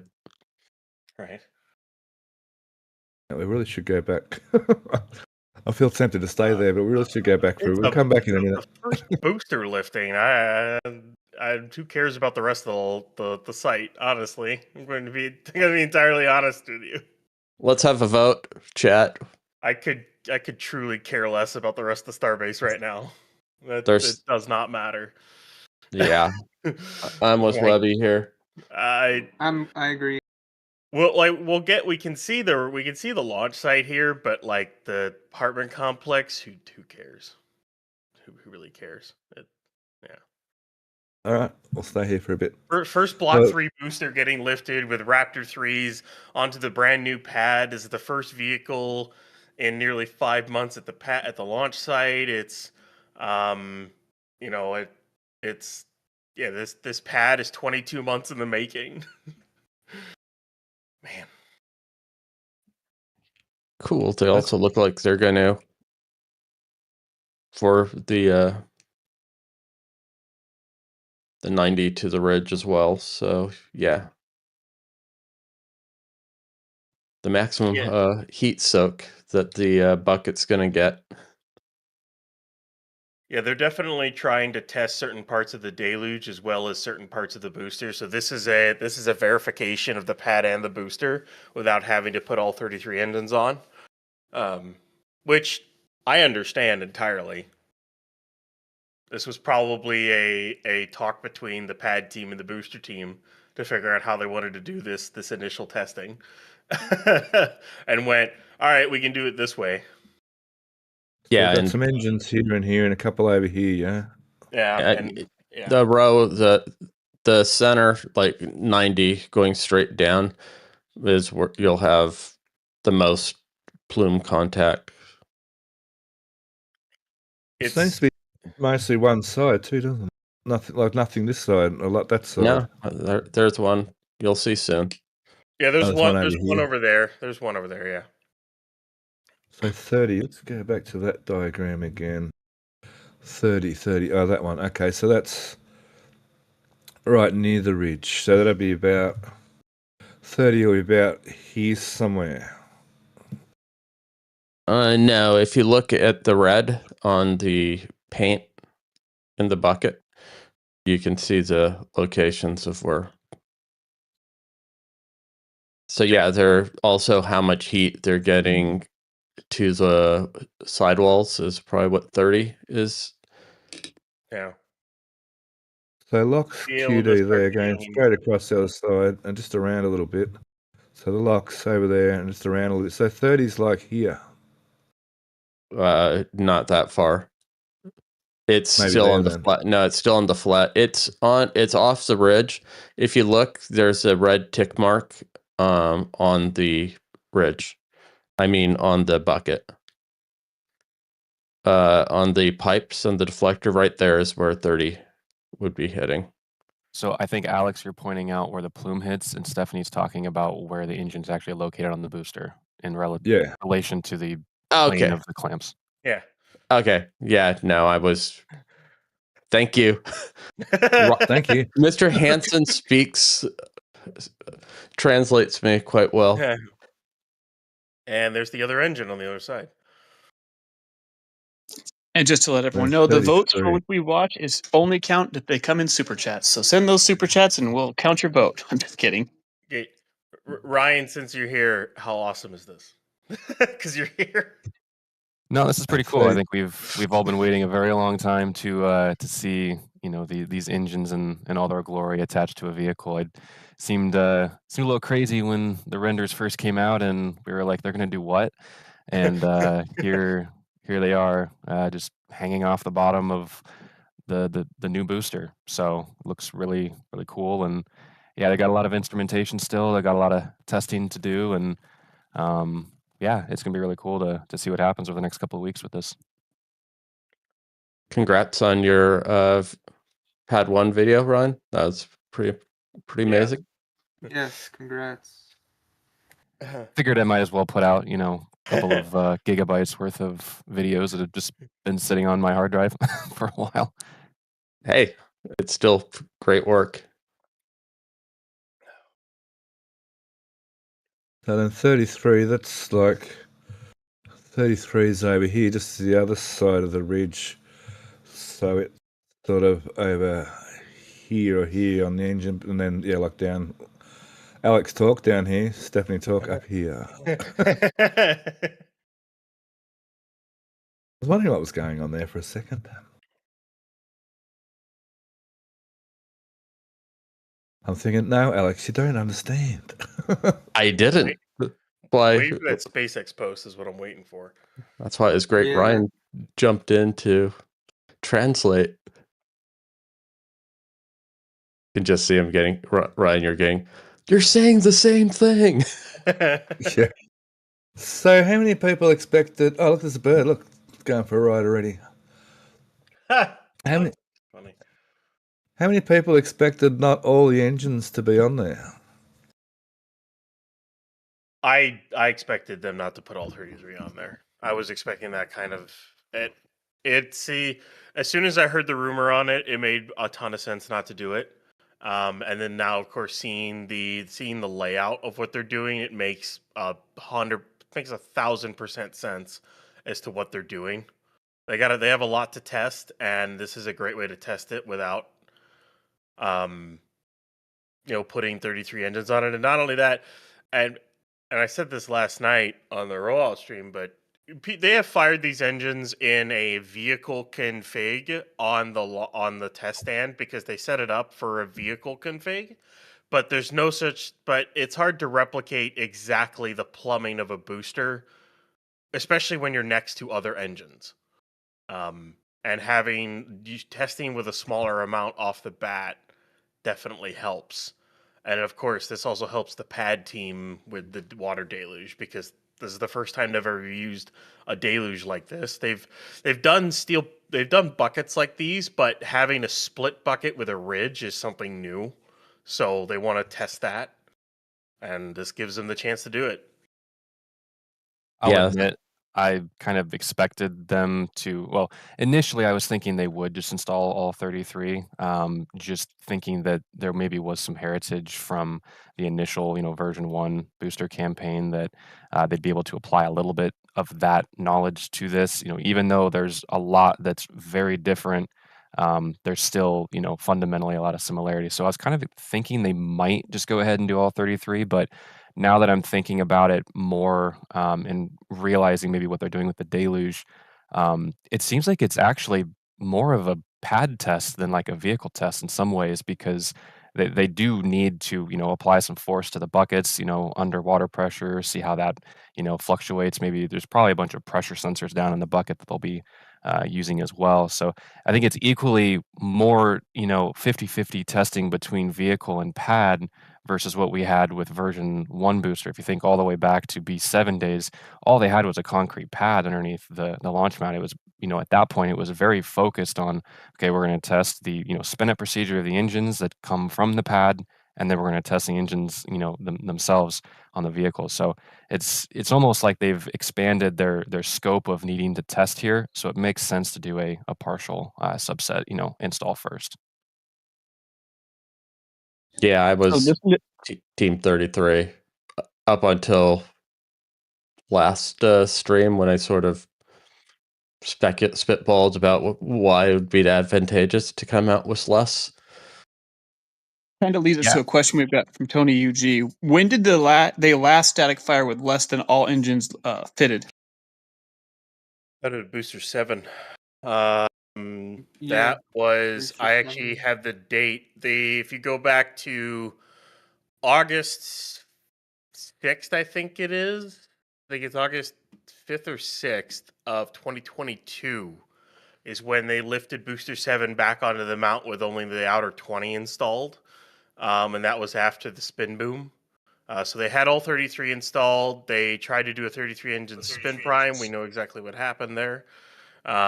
They then took it back. They took a lot of engines off, repaired a lot of stuff, and then they only left the outer 20 on.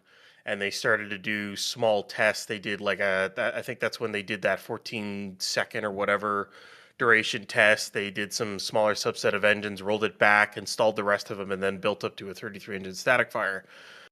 This one is probably gonna be a little different. I assume they'll go through their tanking test. They'll do look 91. They'll do I expect spin primes, or at least a spin prime, and then I would that's gonna be a fun. I hope we get a nice shot of that when they post Yeah, it. I hope that's one of the pictures they post. And the photographers have all the time in the world to get shots of this too. It's gonna be really awesome. But I'm kind of curious if they will do like a single engine static fire to start, or if they'll start with like a subset of like 4. Maybe they start with 2 on the inner, 2 and then 2 centers, and then go to 10 or something. I think there's what engines they fire and how many is also going to be dependent on what the pad team wants to, because as Ryan was saying, this is basically 50-50 pad and booster testing at this point. So I think it's going to be in coordination, not just what they want to test on the booster, but what the pad needs as well. So I'm going to be really curious to see what they're going to do.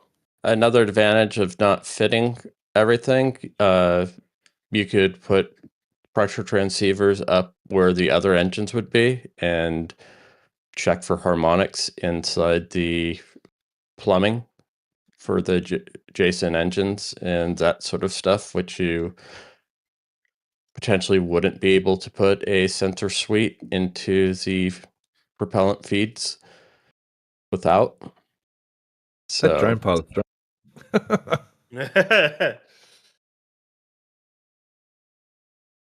That's so that's a good thought there, Alex, about the plumbing and the feedback circuits through the what you were saying, yeah, because I mean, just the sheer amount of sensor trunks they have just hanging on the deck sort of makes it really looks at they instrumented the heck out of it.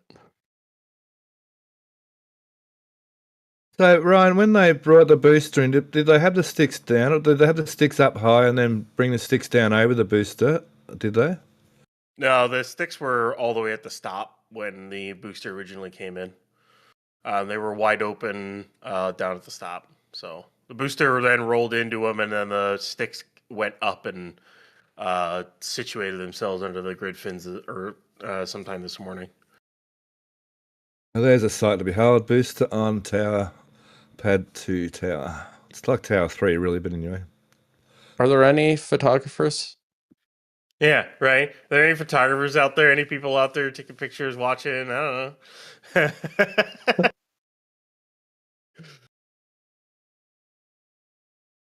Have a quick look on X, see if anyone's posted anything yet.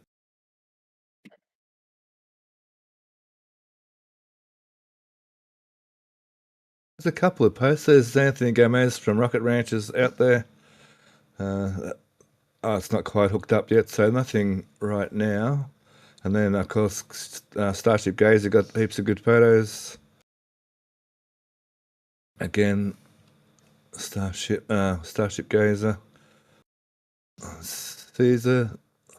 That's one of your guys, isn't it? Caesar, yeah. Yeah, he's NSF. I see it. So Caesar's up.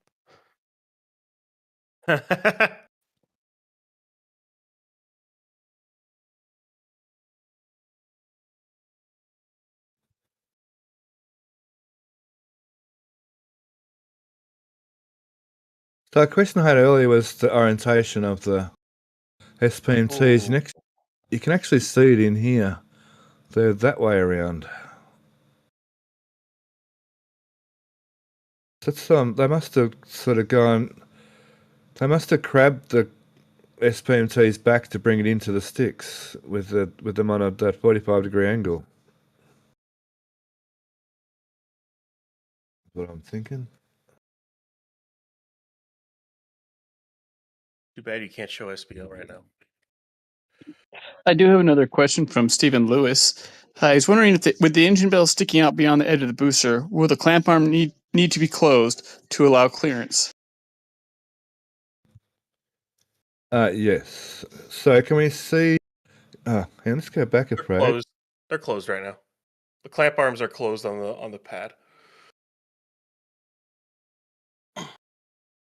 Yeah, you They'll can't likely see lower the the booster in and open them up, but yeah, the hoods are closed.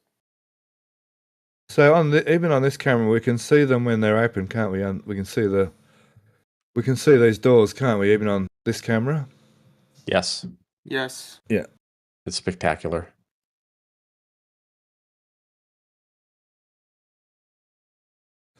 So to answer your question, yeah, all the clamps are retracted because the bells. You got to remember the bells. Otherwise, the bells would collide on these in here. They don't quite fit down in between the clamps. The bells, I don't think. I don't think they fit by a long way, actually. So you can sort of see it. If we go back a fraction. Yeah, it looks Oh, like you 10 can't. engines total. Got 78, 73, 81, 91, 87. So they're in the 70s and 80s on the numbers, most of them. Yeah, That drone pilot. That drone pilot's going crazy. Someone said in chat before, did you just call Ryan a drone? No, I didn't call him a drone.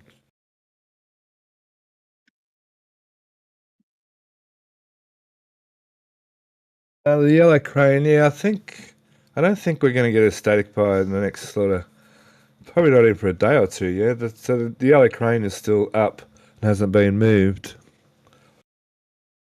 I mean, it could drive away tonight. It has this nice ramp when it goes off-roading.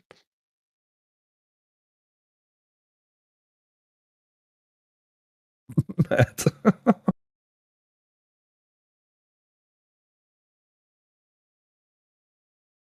Very good. Oh, I got Indy Star in chat. Cool.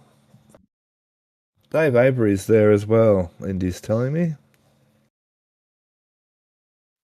Cool. Alrighty, so that's the lift. So let's go back to the launch site. The what? Now, where is the launch site? We're looking at That's it. not it. Yeah, that one will do. I'll stay here. I've got another window over it open somewhere. So once again this week, some really nice up-close photos of the launch pad. We were trying to hunt this little pipe down here. I still haven't worked out where that little pipe goes that hangs down the side of the... Where is it? That hangs down the side here. Which seems it's insignificantly small compared to the amount of water in here. Then there's this tiny little dribble of a pipe that runs back in here, and for now we've tracked as much as we could on show and tell, and it seems to just sit here in the corner here. I mean, maybe when the BQD's open, they'll put a flex line up into the actual BQD area. So we'll just keep going along here until we actually get closer on the lift. We might stay on this photo for a sec. We've got the top of the tower here. I think there's an even better one. So we can see they've put the tabs on the bottom and up under the top here. So there's going to be some cladding up under here to fit in flush. They've still got heaps of these little doublers to put in. You can see even some of these doublers. There's some spare ones of these around as well. Where is that other? There's another close-up of the roof. Got lots and lots and lots of pictures. We're putting those gussets on the top and bottom. of the joint. Are these gussets? Yep. Yeah, there's another one down in there, yep. Waiting to Holy be put in. cow! What the? What's going on? That was a quick turn to the left with the booster on it. Wow, that was quick.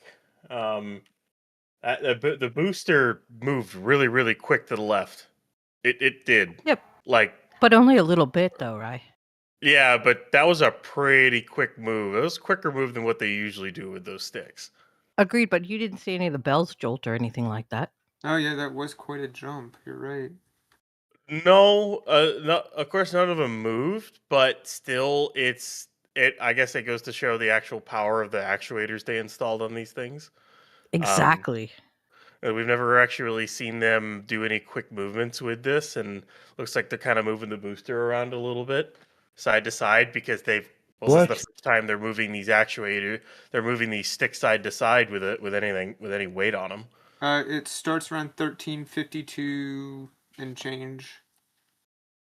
Yeah, to see it live.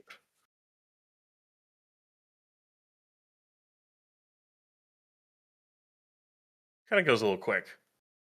A little quicker than normal. I went to the right as well. Yeah. Usually they go kind of slow going back and forth, but that looked pretty quick considering what they're moving.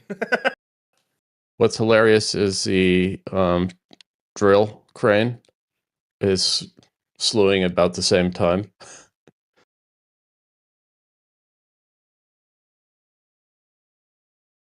Cool.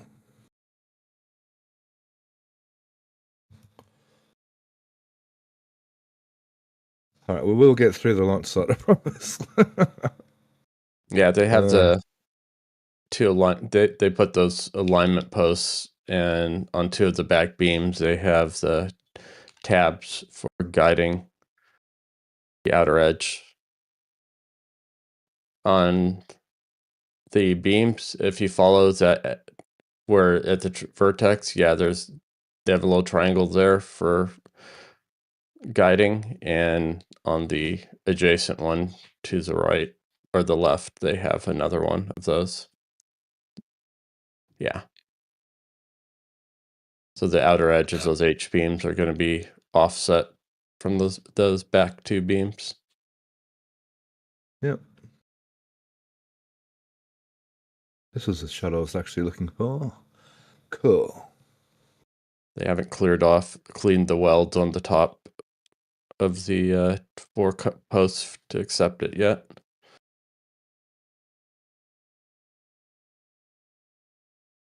So that's got to be gone. No, that's for when they're lowering it down to help center it. So they're just for when they're dropping it. Not dropping it, but when they're lowering it down. The alignments. Yeah. The 2 triangle tabs are for the lining, but yeah, those are to keep for positioning as it's getting lowered in place. Cool. Yeah, they're essentially using those triangles to pull it back to the back corner.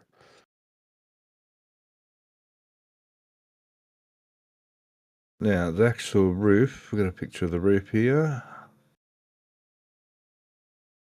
Oh, that's not it.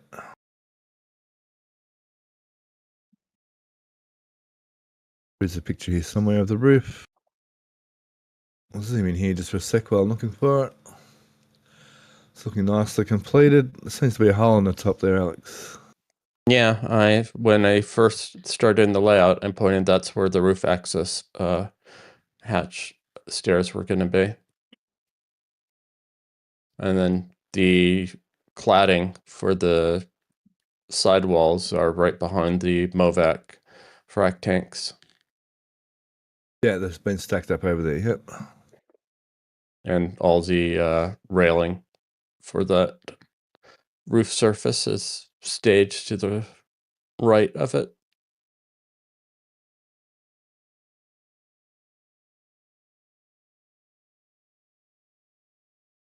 Alright, so that's the roof, yep, to go up onto the top of the tower. Cool. Okay, so one thing about the whole pad area is getting nicely cleaned up all around. It's got rid of most of all the containers and everything that's sitting around. Alex was repairing earlier to a ramp for the crane. Looks like the crane's going off-road. Gonna end up out here somewhere out in the bush.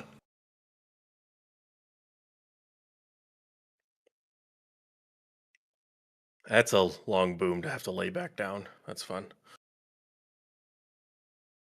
So which way around will they lay it back this way, do you think, or lay it out further into the paddock? I think they're going to drive it probably towards pad 1. To the little bump out where they have all the equipment staged. Either going to drive it all the way over to pad 1 and then lay it down? Yeah. Yeah. I would want to keep it away as far away from pad 2 as you can. So I mean, over here. Yeah. Yeah, if you look how much they piled up a dirt berm behind those concrete A-frames. Keeps gravel from shooting where it's going off-road, but yeah. Over here. Yeah, they just packed a solid wall of dirt behind it to keep those from being blown over. To stop these concrete things from moving. Yeah, and they're so there. Why are they there anyway? Keeps the gravel from launching and peppering the pump farm. Ah, gotcha. I thought it might have been to protect something over here from this acoustic energy coming through here. Nah, it's just gravel. Just for the gravel, okay. You were right about protecting. Just clean the them. gravel up? Yeah. What's that? Couldn't they just have cleaned the She was gravel right up? about protecting. You know, 6-1, half dozen of another. I guess, yeah, true. Yeah, true. Before you get away from the tower, there was a question. Sure. Oh, Indy's back on questions. Good on you. G'day, Indy. Hi, Steph. Doc John was wondering, are they going to incorporate this new tower cap onto the tower segments for the Pad 37 towers or go through the same rigmarole again? Pad 37. Probably they're going to incorporate it before they lift it, since the R13 or the LR13K should have the lifting capacity. They'll have to do it over at the Slick 37 though, since they moved the roof piece already. So yeah, and I think they're going to do a lot of work still where they're staging everything.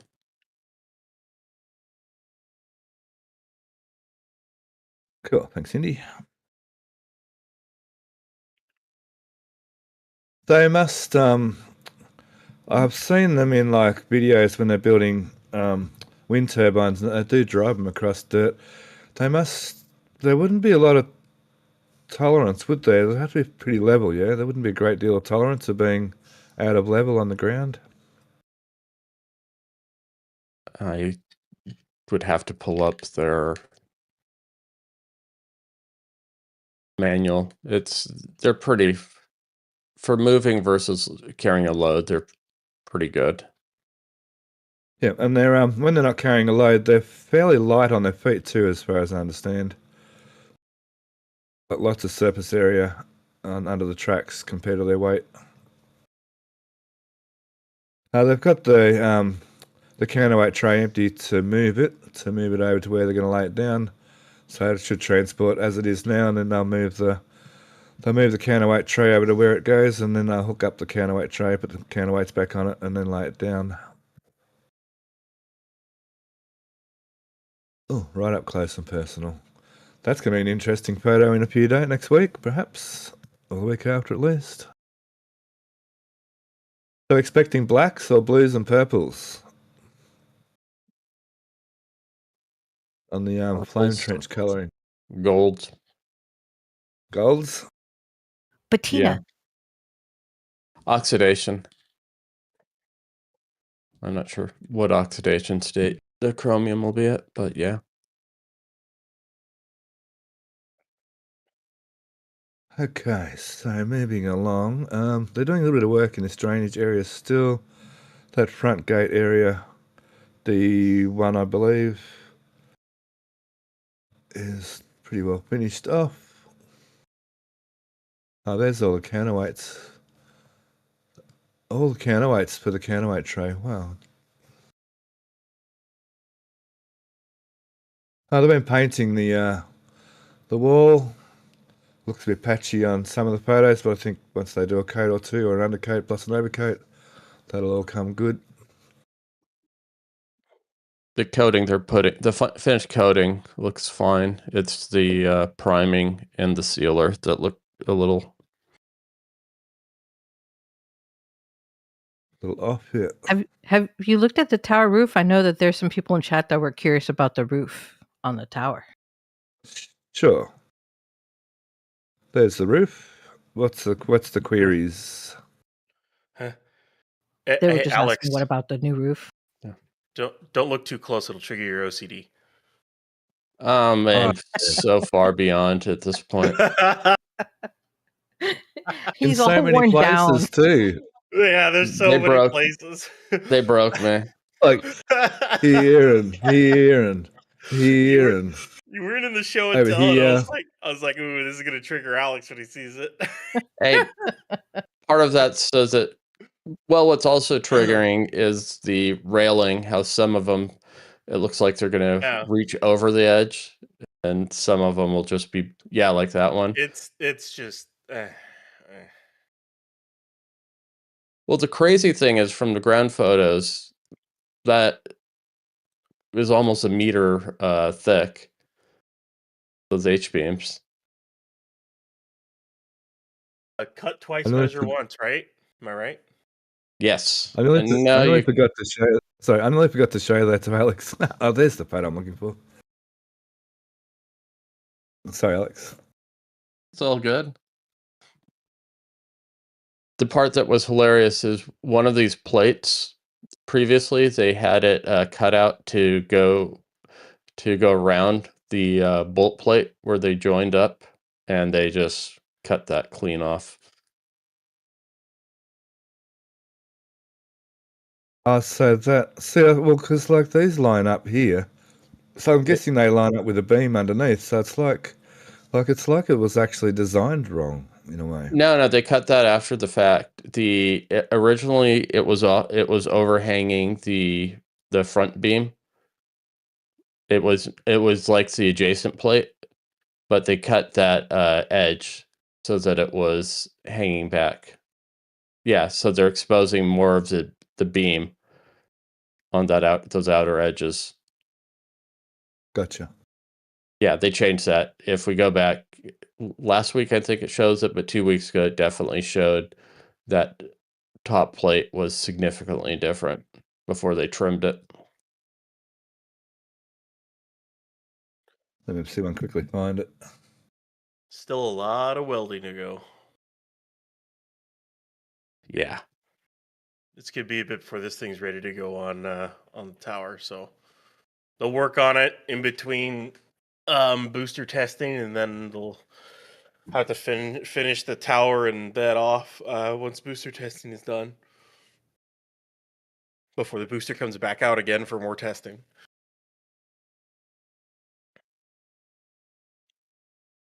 Yeah, that piece right there by the tip, down, 2 down. It has a chunk take. That one. See, they cut that where they had those that would have been an overlay. Oh, I see. That's that piece there. Yeah, so they cut off the overlay portion. It's even crooked in here. Look. Yeah. I mean, as long as there's enough steel for the weld, that's fine. Yeah, for sure. Welder's favorite friend, angle grinder. I like the heating torch they're using with the propane.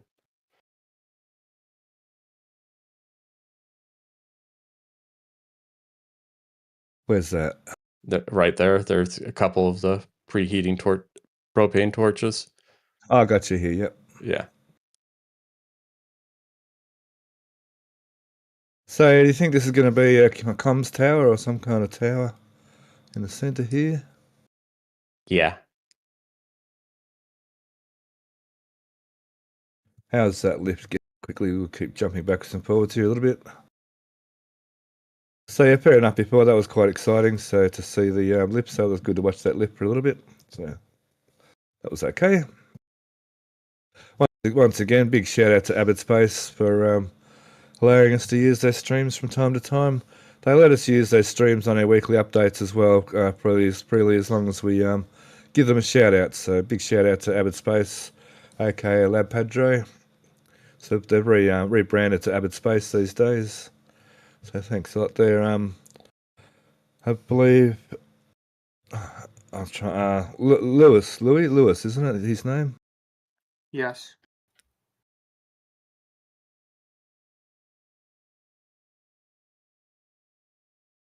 I haven't actually met the man, but I do see him around from time to time. Okay, moving along. During the flyover, this tank was actually lifted into place. Some of the photos we see as we're going through, you'll see that it's actually been put in, which is kind of interesting that it happens through these flyovers from time to time where the actual things happen as we're going through the place. Oh, that's going to make a liar of me now.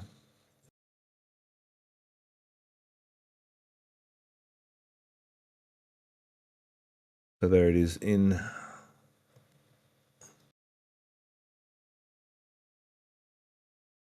So that's more than likely sewage waste, I would imagine. Blackwater. Now, a little bit further along, had they closed this gate off? Where is it? That's not quite that far along. This gate down here, have they closed it off? I heard somewhere that was closed off. This gate. What's the construction? Do we have a shot from that side if they've done some foundation work for extending the wall? Doesn't look like it. And with the planter next to that building, it looks like at least they're expecting it to be a gate. Yeah, I think that's just temporarily closed for the construction stuff right there with the tank. But Yeah, okay, that kind of makes sense, yeah.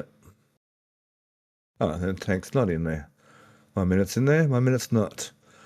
Okay, the pump farm right there seems to still be all in order again this week.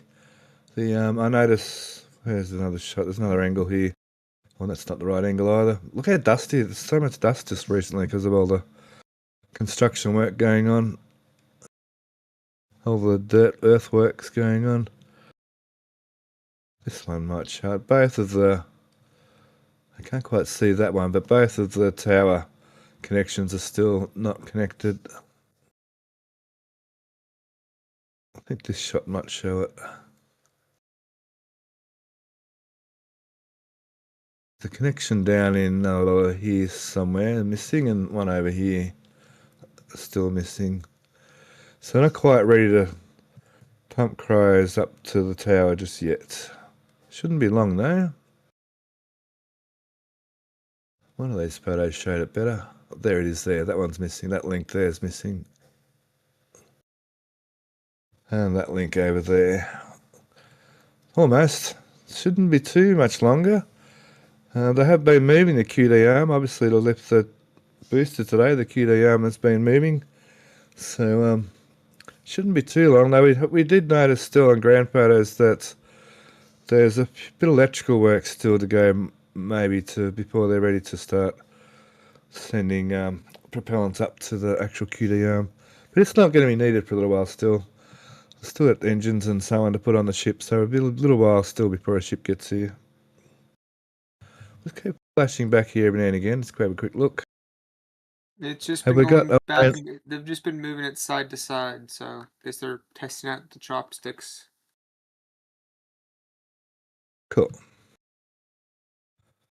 I wonder, can they tell, Alex, when they're moving backwards and forwards, what the tower's actually doing? You wouldn't think the tower would move much, just moving that backwards and forwards a little bit, would you? It does move. It's when they're doing the final positioning, that's one of the reasons that you have to go quite slow. And part of why I think I've speculated why they stack the ship at night mostly is the wind still. So you won't have as much of the sway in the tower.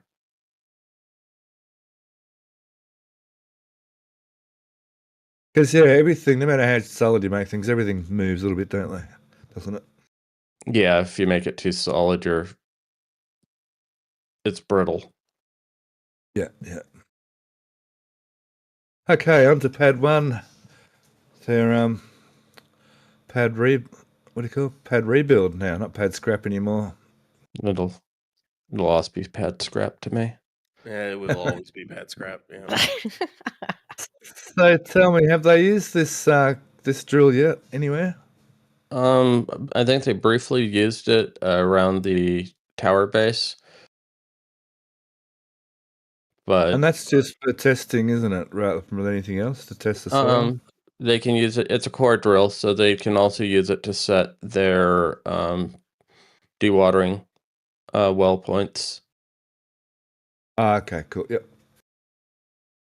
Which they haven't started yet. Right. And the amount they're going to need, I think, will still to be.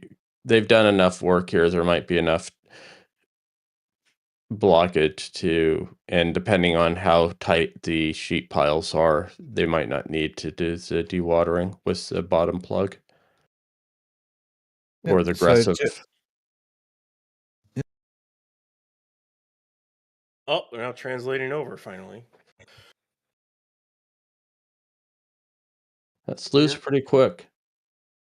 There she goes.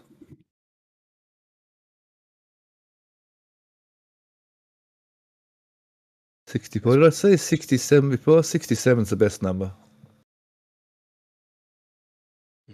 No.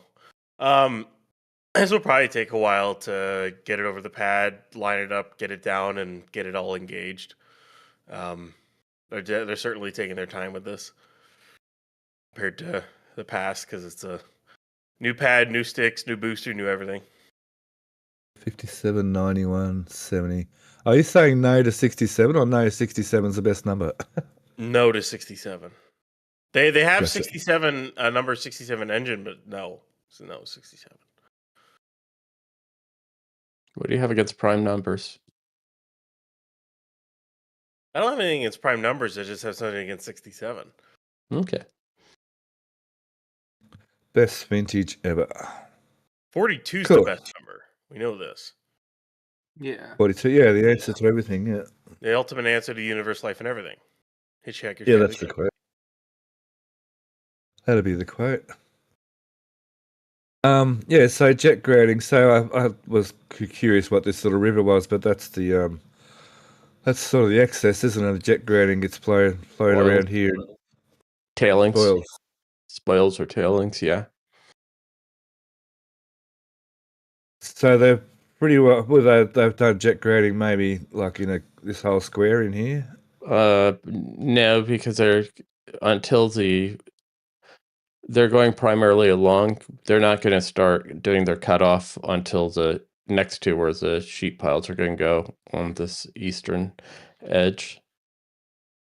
They're going to go close, but I don't think they want to try and drive the sheet piles through. Okay, gotcha. Yep.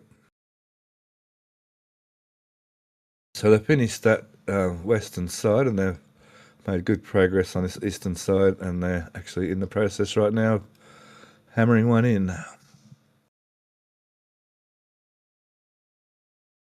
Okay.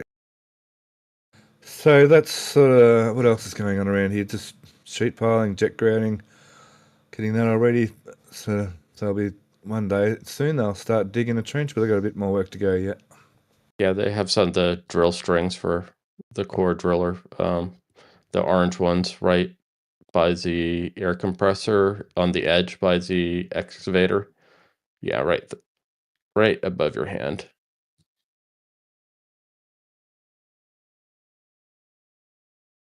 What did you say they were? There's the drill string for the core. They're doing the core drilling. So they're spinning the drill bit with. Yep. They've been removing this side wall here, so it's all sort of one piece now. Back to the old edges finally disappeared. So there's no boundary anymore. The border's gone. No border, yay. There's a joke in there, I'm sure. I got a microphone to work. Yay. No way. You mean this They're is adding- the first time they've heard you? They're adding weeping tiles around where they're compacting for the staging pad. Yay. Weeping what? Weeping Down tiles. in here? Yeah. The weeping tiles, the corrugated drainage to let water seep in. Hang on, where's the bigger picture of that? I've got to go back over here to this picture.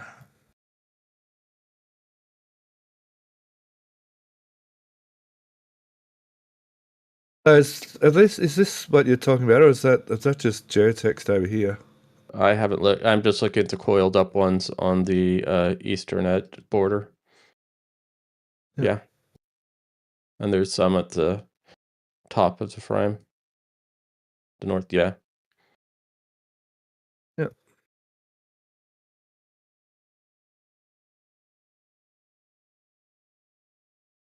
Wrong end of the... what's that doing over here? That doesn't belong over here. Okay, let me see. Oh, I just didn't scroll far enough over. That's what you're talking about right there. Yep. So a bit of dewatering, yeah. A little drainage. Drainage, yeah. So that's pretty well pad 1. I think we're going to go overtime just a little bit today. Yeah, and that looks like it's GeoGrid. Geotext up, yeah. Geosynthetic, geotech gets a fabric. GeoGrid is the grid. Sorry. That's fine. That's fine. Geosynthetic's a generic for either. What's with Indy today? She's in a giggle mood. That's cool. That's good. Okay, first of all, yesterday it was, oh no, and today it's, yeah. And then Alex is just being Alex, and I love it, and I love it. So it makes me giggle, that's all. Sorry. Okay, Mindy. And there's that as well. Cindy. Marsha. Okay, so I was a bit confused in the flyover low res, thinking they were drilling more piles over here, but they're actually in the process of installing a cage into that hole. So he's come over here and picked up a cage. Skull dragged it up. Now they're going to drop it down there with and put some of this grouting cement product, whatever, in it as well. The grout's already injected. Grouts are injected. So I must be down just a little bit. Can't quite see it. Cool. Drop the cage in. That's right. They put that in to stop the hole collapsing, don't they? And to fill in voids. For the solar report for 37, they expect anywhere from 1.5 to 1.7 volume of what the display. So almost twice as much concrete as what the whole volume would indicate it needed. That's one of the reasons why I cautious people who are counting loads when they're filling piles, because it's not a 1-to-1 correlation. It's completely dependent on soil conditions. Yep. So as you drill a hole, let's say this is the hole, say that's the hole, and this is dirt outside here, there might be places where there's some voids where some of the product can disappear up to the sides, or is that also maybe bits of caving in perhaps as well? No, it's soft. They're injecting it under quite a bit of pressure, so it's forcing itself into the surrounding strata to help lock it in. Wow, that'll make it super strong. So that'd help heaps with it's resist. It's about friction, isn't it? That'd help heaps with the friction, wouldn't it? Yeah. So just while we're here quickly, they've been doing much in here. I think they've added a few more of these, yeah? Yep. Now at Sanchez we saw, I didn't look at it. Over here at Sanchez they have one of those horizontal tanks, Alex, I believe, down here. Would they need them under the new methane tanks as well? Yeah, it looks like they're making their own flash tanks or knockdown tanks, depending what they're using it for part of their reclamation system, I believe. So I didn't stay on that picture very long. So we've seen that one. We might even see it in this picture at the launch site. We can see one down under here. Yeah, there's one under each of these larger tanks. There it is there, yeah. And yeah, you can see the bog vent line going directly into it. Boil-off gas is what bog stands for. I did. That's it. No, that's the liquid. That's the liquid vapor return. Then the silver on insulated one to the right of it is that's a boil-off gas. That one's boil-off gas. Yeah. Yes. Bog. That's what bog. I've heard you say bog so many times. I think, what's bog? So these will probably have. They'll have that little horizontal tank under these as well. Then perhaps. Yeah. Okay, actually, while we're in this image too. Oh, sorry, what was you going to say? Yeah, I was just going to point out the culvert. Yay! Not a wall. Yeah, interestingly, too, they've Bollards. Yay! Oh, sorry, can't help myself now. Oh no!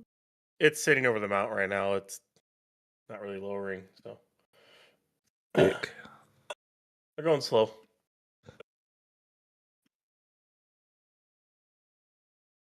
Cool bananas. Yeah, bollards. Yeah, we kind of guess that's what that was. Looks like little cutouts here seem to be the right size, and I can see that. Okay, I can see that actually there's a hole through there. So a culvert, Alex, from the ASU or from something the SU? Else? From the SU. If we go to the SUs, there's two of the green vacuum jacketed pipes right at that edge, next to the main tower, sticking up on the edge where they excavated. Yeah, those.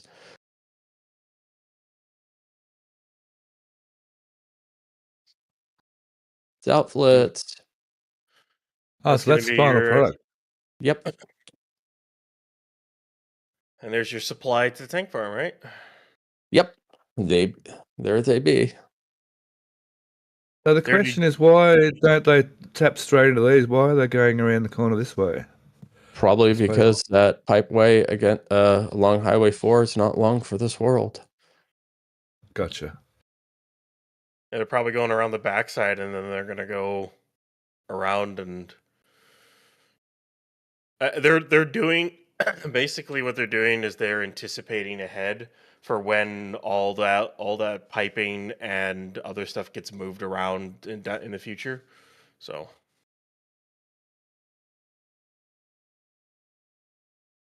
them doing it this way, it definitely shows off that those two large tanks and all that piping is not going to be there in the future. So Yeah, those tanks are probably going to be moved before Pad 1 is commissioned. Probably most of these methane tanks are adding. Yeah, they can just modularly move all the piping they've put in all at once and then slide it into place and rehook it all back up. It'll likely all get moved to where all the old methane tanks are to start and then move again or whatever. So Eventually, methane storage is going to be on its own, will it? Over where it has somewhere CH4 generation is one of their potential storage locations. Cool. Very good. Okay, so now, how's chat going anyway?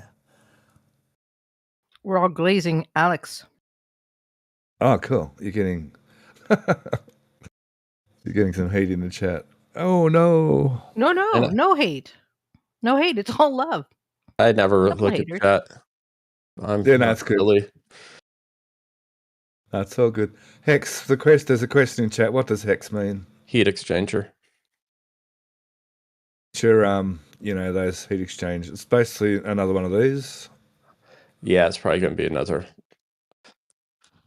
Because I don't- we can't have consistent labeling. yeah, no. Why would we have consistent labeling? Yeah, the subcoolers for Pad 1. Yeah, very likely they'll just do a whole new. They'll basically replicate that entire thing. There's a Stick hex. it right there. So they've got two pump setups.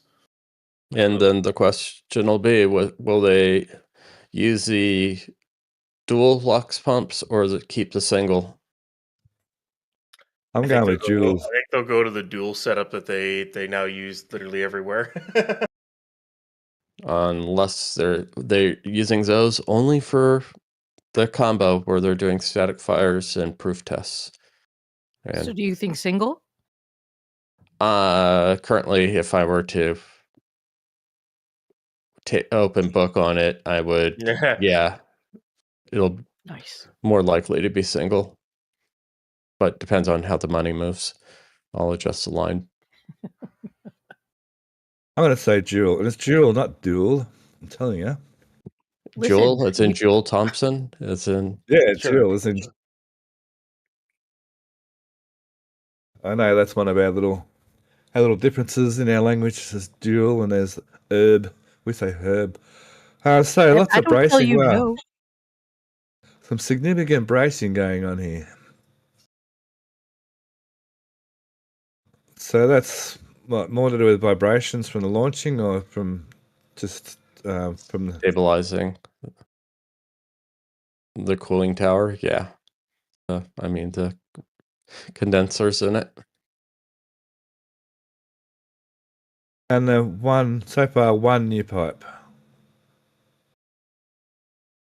Yep. Oh, they actually went through the scaffolding with it. Does that mean that the tower would shake if it didn't have that bracing because of the condensers in it? Just wind. It sways. You want that to stay fairly vertical, just dwell time, and depending on how they're packing the columns.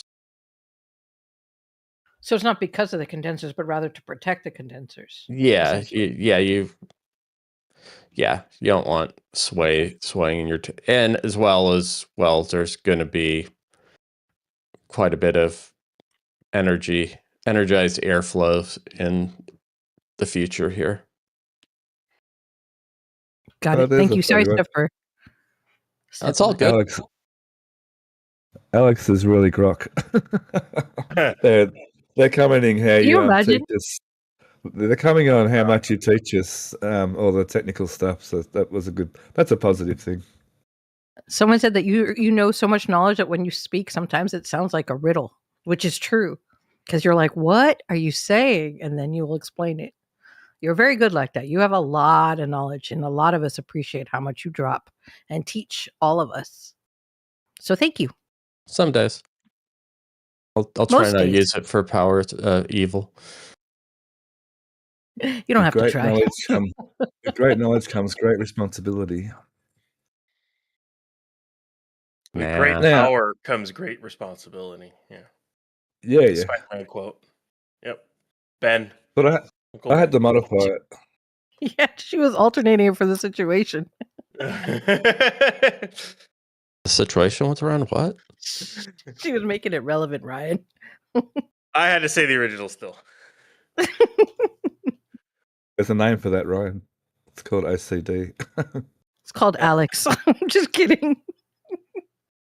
I'll take blame. It's all my fault. And I mean, what a better person to Oh. model yourself after. Model yourself after all of a sudden I had an accident. Sorry. I'm an individual. I don't want to follow and No. Webby was modeling himself after you because we're Oh. calling him Alex. You see? okay. Hmm. I don't know how You I are feel the about original that. and the one and only, my friend. I'm confused. Same. Welcome to our conversation. Oh, we better go back to the booster quickly. Let's have a quick look. Oh, it's coming down. There she goes.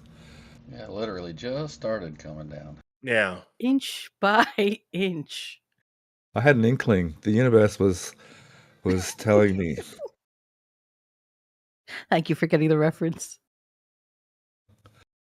All right, so back to the ISU. They're setting up the water manifolds for the undercool intercoolers for the their heat exchange, nonetheless. All right, they're technically intercoolers. Yep. Jacob has a question. Sure. Jacob Buzza. He's wondering how far are they on the conduit laying for the ASU? They're about this far. Conduit. Okay, we'll go to conduits in a minute. That's the conduits far You out. want to conduit with your conduit with your conduit? That's hilarious. Yeah. Yes, I believe is the Yeah. answer. Yeah, the answer is yes. So much like your you see on turbocharged cars and that, you'll have a compressor, and then after compressors can introduce a little bit of heat, obviously. So they go through a intercooler / heat exchanger, and they're using chilled water to cool the air before it goes into the rest of the system. So the air's still not liquid here, is it? Oh no, it's No. ambient. It's gas when it leaves the compressor stages. Just under pressure and slightly cooled. Probably ambient. Yep. Or a degree or two above. Yep. But without the intercooling, it'd be quite a few degrees above, yeah. Yeah, it would probably be 50 or 100 degrees above, yeah. Depending, Yeah. I don't know how much, what pressure they're lifting this to. Is that a straight formula? Pressure gain, temperature rise? Pretty much, yeah.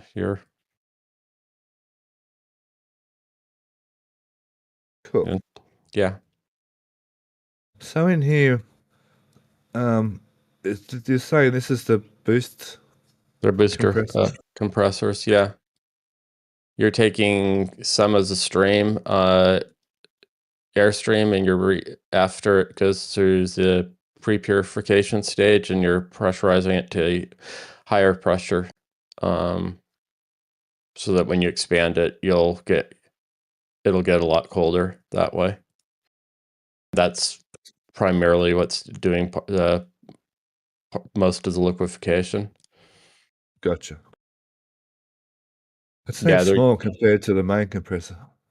Yeah, except one of them raising it to substantially higher pressure. I don't know how this one is set up. Are they piston compressors, yeah? They're probably still axial. Okay. But I'm not. Actually, these when they showed up, they looked like they were piston, and they also are using the turbo expanders to compress part of the air as well. No, sorry, was it? Yeah, there's 4 of them in there, and those are their intercoolers. Right, there's an intercooler. And there's one directly below it as well. Yeah.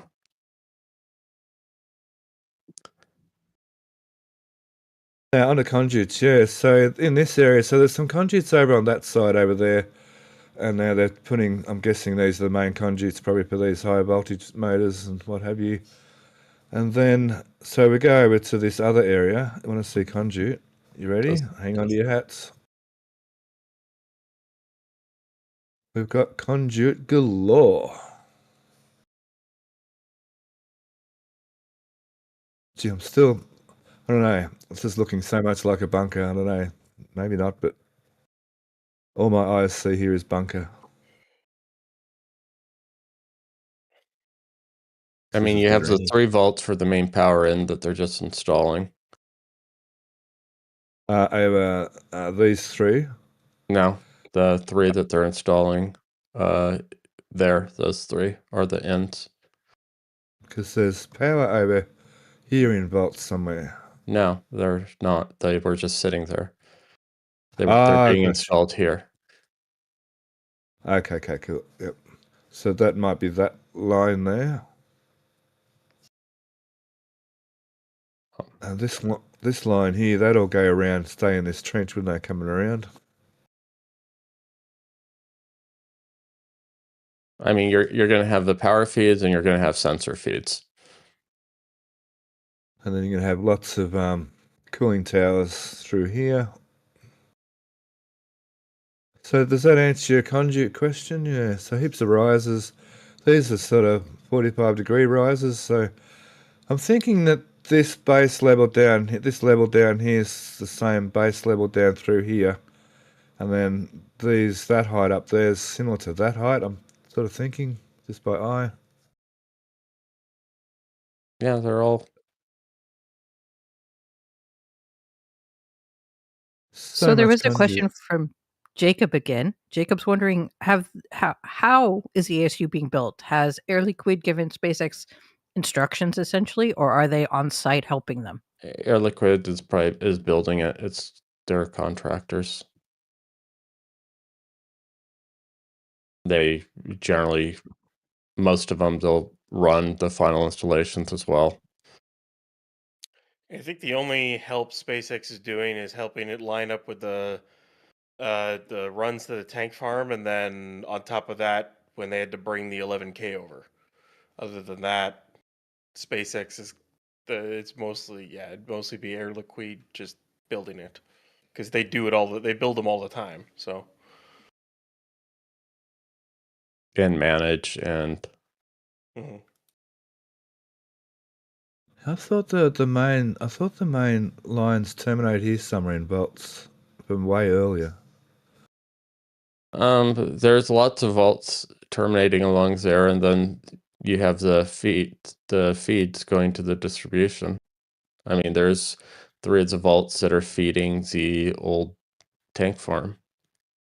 Oh, there, yeah. Alrighty, so any other questions for the launch site? Let's go back to while we're doing that. For the ASU, just a clarification, Stephen Lewis is asking pipes or conduits? Yeah, conduits tend to be for services and pipes tend to be for fluids. Yeah. Conduits. Or tubing, if you want to call it that, for fluids or gases. Tubing/piping. I mean, you can just say fluid. Liquid or gas is a fluid. So yeah, that's true. You're not moving plasma, so. So at the ASU, what if you are? What if you are moving plasma? You're probably using magnetic confinement. You need to be careful. Okay. So we're shoving that into a warp coil. Then is that what we're doing, Alex? Off of antimatter reaction off a dilithium matrix. That or a torus in superconductor driver magnet. So yeah. Okay, there you go. Yeah, driver coils. There you go. Anywho, what? Non-metallic for the conduit. Yes, conduit for electrical and things with wires in it. Joe said conduit.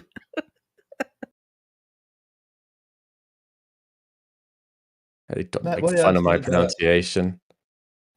No, I think it's a combination of pipe and conduit, and it's conduit. I was going to say Mays are speaking Canadian, but that's so rude.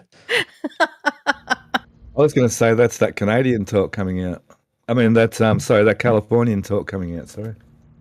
Oh, what's Oh, that? you messed it up using Canadian first. Nothing against the Californians. Sorry. Canadian, eh? Yeah. What you talking Yeah, about? Joe said pipe do it. Or Pip do it. Pip Here we and go. run screaming. just don't cross the streams. Now, Matt, what were you saying? Wonder what all the flashing is going on down the right of the screen. Yeah, when they were lifting it up and we got that big wide shot, there was some flashing from like 4 areas going on down all the way down to the right, past the OLM. Yeah, wider shot. Yep, right there. Drones? Nope, go back. Probably drones. Either drones or camera flashes, be my guess. I think Steph was bringing Right her there. cursor down past her pictures, and it brings up a See little all that, flashlight. see all that like flashing going on way down there? I see. Yeah. Okay. Don't they have a lot of their equipment staged back there? Not sure. That might be like construction strobes or something. I don't know. It's about the only thing I can think that it might be. It's aliens. Yes. It's always. I wasn't going to say it's coming from the alien, ocean. but it's aliens. Yeah. Finally. We did build a landing site. Creatures. I'm gonna say it's aliens, but it's aliens. The truth is out there. It's a breakover fixture. Oh wait, what? The entire site? It's an HLS breakover fixture in the Stoon. Exactly. Wait, there's sand over there. Worms. Weather balloons. Yeah. It's all those weather balloons. You guys are funny. Atmospheric distortion. Yeah. It's always atmospheric distortion. It's your eyes playing tricks on you. Stumpy's wondering, is there an ETA for static fire? Stumpy. Within the next 2 weeks. That's what I'll say. That's not helpful. What? Isn't I don't it know tomorrow? what test they're gonna do. No, oh no, heck Best no. we They're can not do. going straight to. They're not going straight to static fire. Not any Come on. chance in heck. No They way. could have 24 hours. A lot can happen in 24 hours, my friend. In preparation for a static fire tomorrow.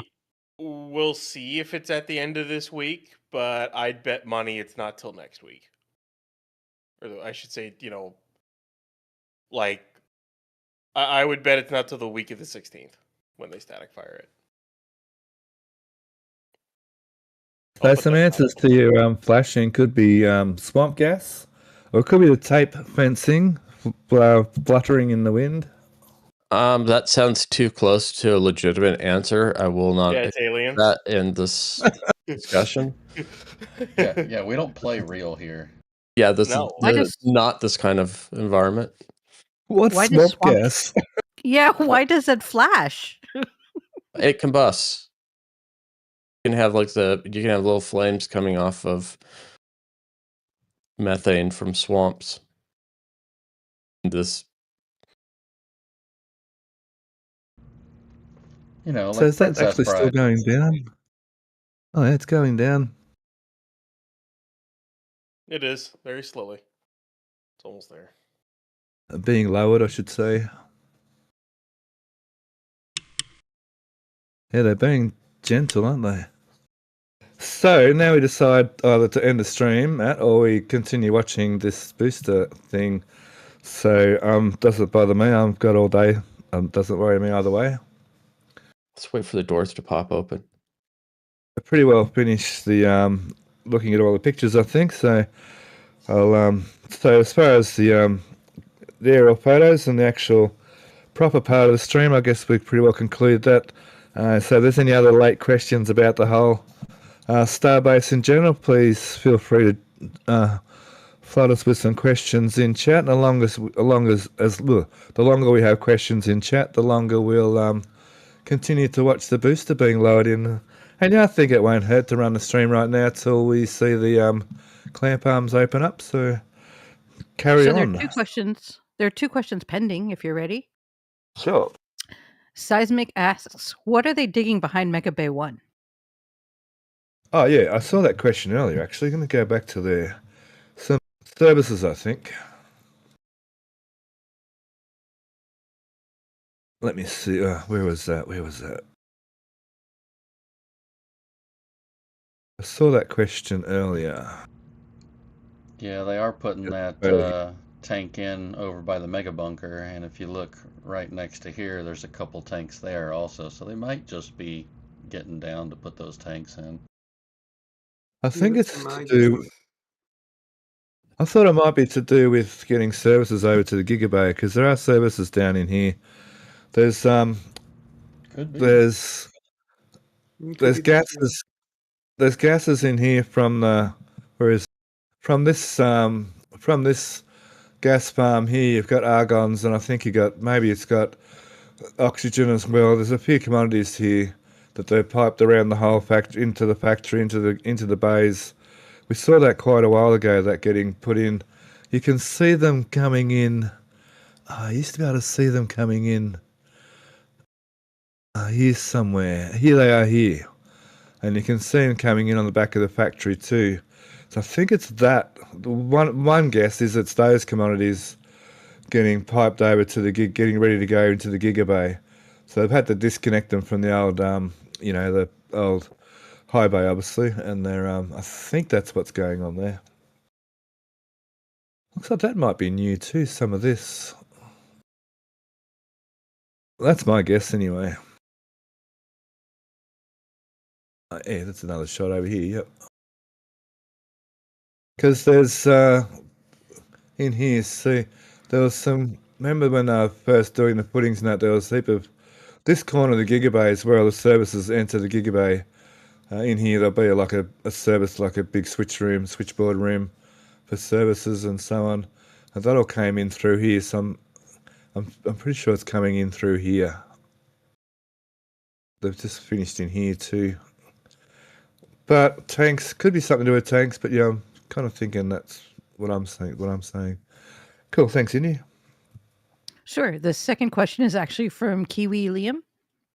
And they're asking, requesting, he'd like to hear people's theories on the new white tiles.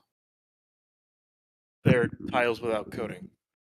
Like, I don't know. I mean, they could, in theory, be the MMOD tiles, the debris tiles, but I would say they are the tiles without coating on it, and they're just kind of testing a new purple adhesive attachment.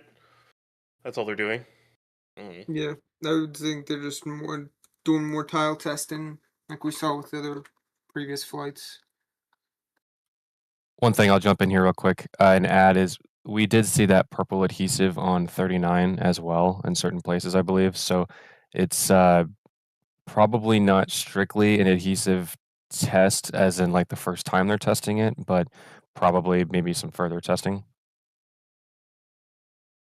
Nice.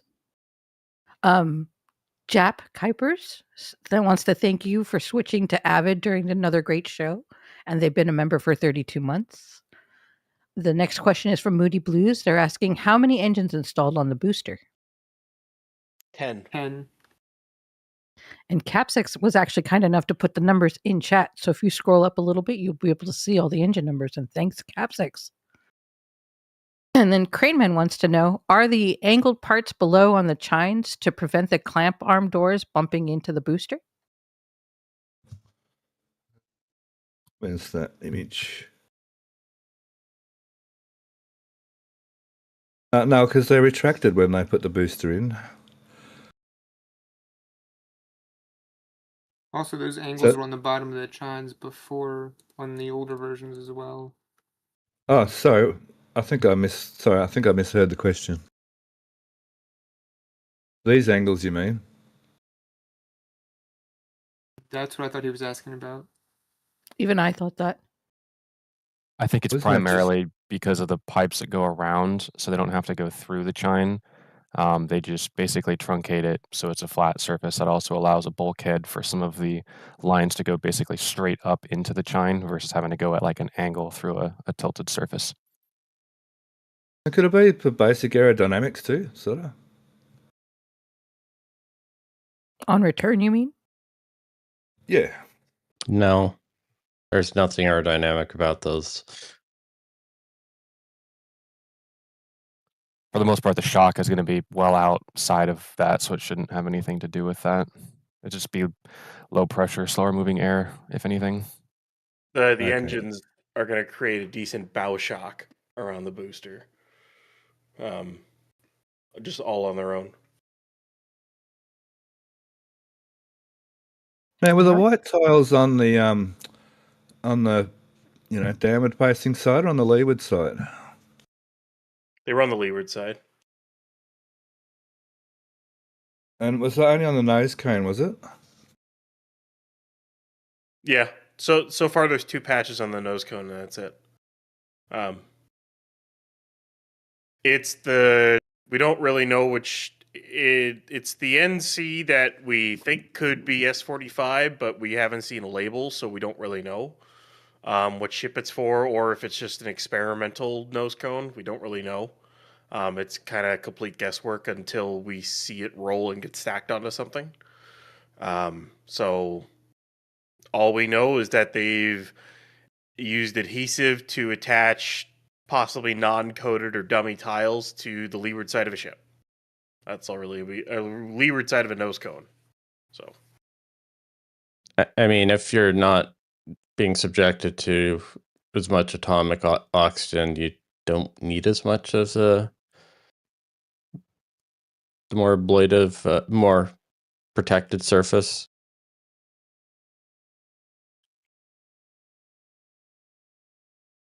Little tile spaces, like a bathroom tiler.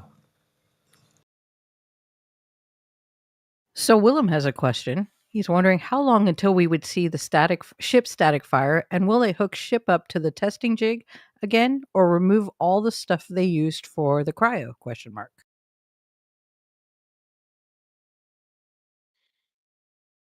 I don't think they'll hook Okay. ship up again.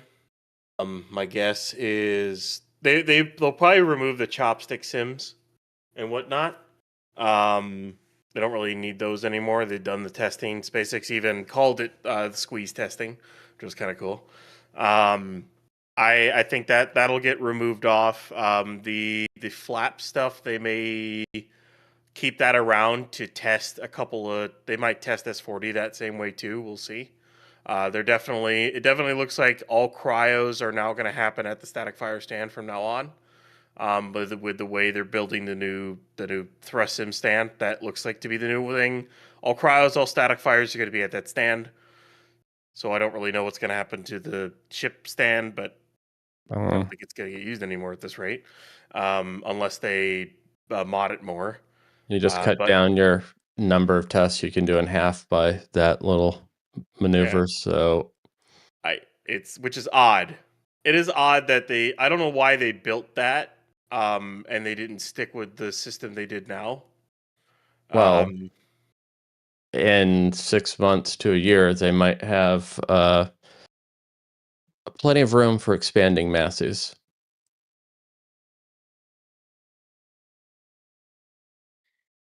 How far down And is that's it? That's it for the questions.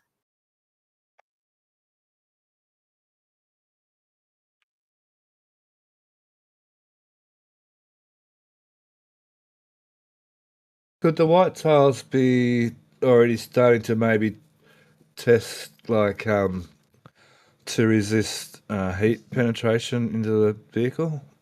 Well, that's in the wrong spot. It's all they're the same. It's essentially the black coating is, think of it like glaze on a tile, on a fired tile for like a bathroom tile, and then you have unglazed. It's the black surface is more for protecting the chemical attacks during re-entry. So they'd have so the black and the white tile would have a very similar insulative effect in orbit. The black is just a coating on top of the white currently. It's just a layer. So the white, I'm thinking is the white would reflect heat energy better than the black, but I mean, the tile underneath would still insulate no matter what, I think is what you're saying. It's radiating heat actively. It's not reflecting it. It's not rejecting it, that heat, by reflecting. But the black is essentially, it's a coating to protect the tile surface from chemical erosion during its interface with the plasma. You have tons of atomic oxygen that is very aggressive.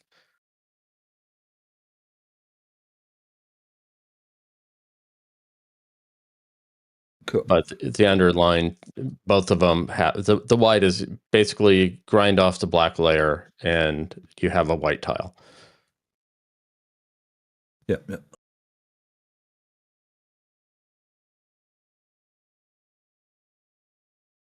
Now, I had a picture of Massey's somewhere here, where you were just saying they're going to be able to expand Massey's.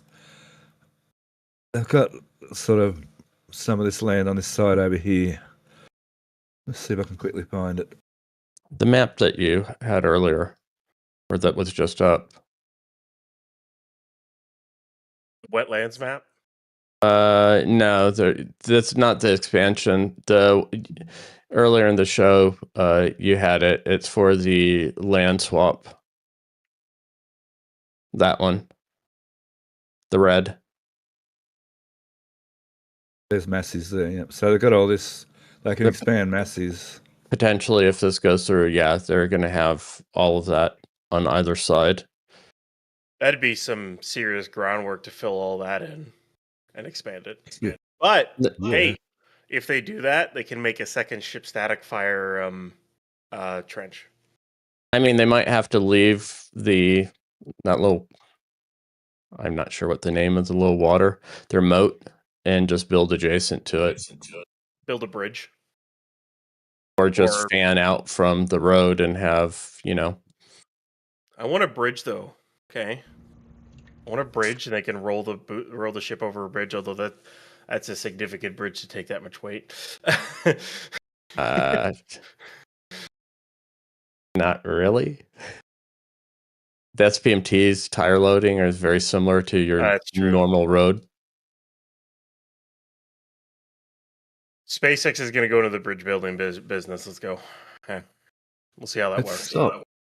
Bridges and viaducts.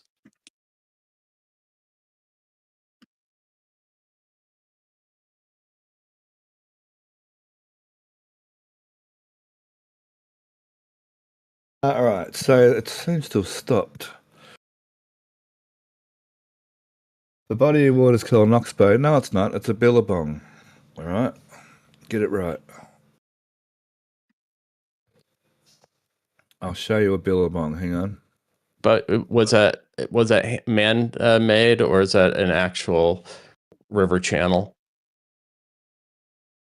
Billabongs are natural water channels. But that looks like it might have been. I don't know if that was the actual river channel or if that was man-made. That doesn't look natural to me. I don't know. Maybe that's just me. It doesn't really look that natural, but I reckon it's natural. Who knows? But yeah, billabongs are generally natural. Yeah. So we call them billabongs. Yeah, down by the billabong. Yeah. So just take Massey's Way and split it, and then make a site on either side. There you go. You can have ship testing. You can have all test tank testing in one area, all ship testing in one area, and all booster testing in another area. There. And be like that. Be very toasty across the river. Yeah, and you have like 2 or 3 ship, You basically keep ship testing in the middle because you already have a trench there, and you just widen that a little bit and build another trench.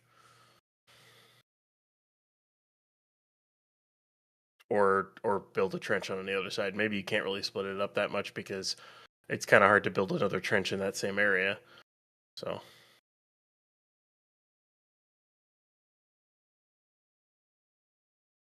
you could build a trench off to one of the other sides, and then just either have its own methane farm again, or take the methane farm you currently have and just put pipes over the little river there.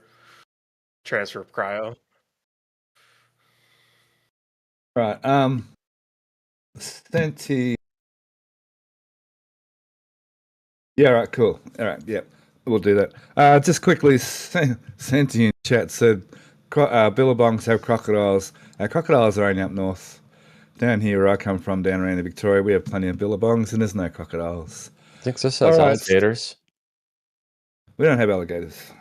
Yeah, but Massey's does. Yeah. Yeah, Massey's does. Yeah, but they're like little puppy dogs, alligators. All right. We should end the stream and suggest everyone go over to Abbott to continue watching the booster being put onto the launch mount, and to thank them for letting us use their stream. Yes, very much, Abbott. Thank you very, very much for using your stream. And yeah, it looks like it's sort of sitting here for a while, so I think with the next sort of half an hour or so, which I don't think we'll sit on the stream for that long, swamp puppies, yeah. We won't sit here now. We'll let you all go your own merry way and check out your own streams. But yeah, make sure you go over to Abbott Space and at least give their stream a like and maybe a comment just to help Lewis out with his dedicated work to the space community with his Abbott Space cameras. And yeah, sure, go and say hello to Intercept too, I guess, on behalf of Ryan. So we'll leave it there. We'll thank you, Ryan, very much for joining us today. Really appreciate your time on all these streams. It's always a lot of fun having you here. Pleasure as always, Stephanie. I cannot wait to see testing get started with this booster. Absolutely. We had Josh and Jake in the chat too here for a bit. We didn't hear a lot from them, but we'll thank them as well. As always, we'll thank Alex, not only for his knowledge, but I've always thanked Alex for his patience with us, because quite often we ask the same questions over and over, and every week he patiently answers them in the best of his ability, and so I appreciate that very much, Alex. Thank you, and I think Josh got cut off. Oh, he did too. So yeah, I'm having so much trouble with the lag today.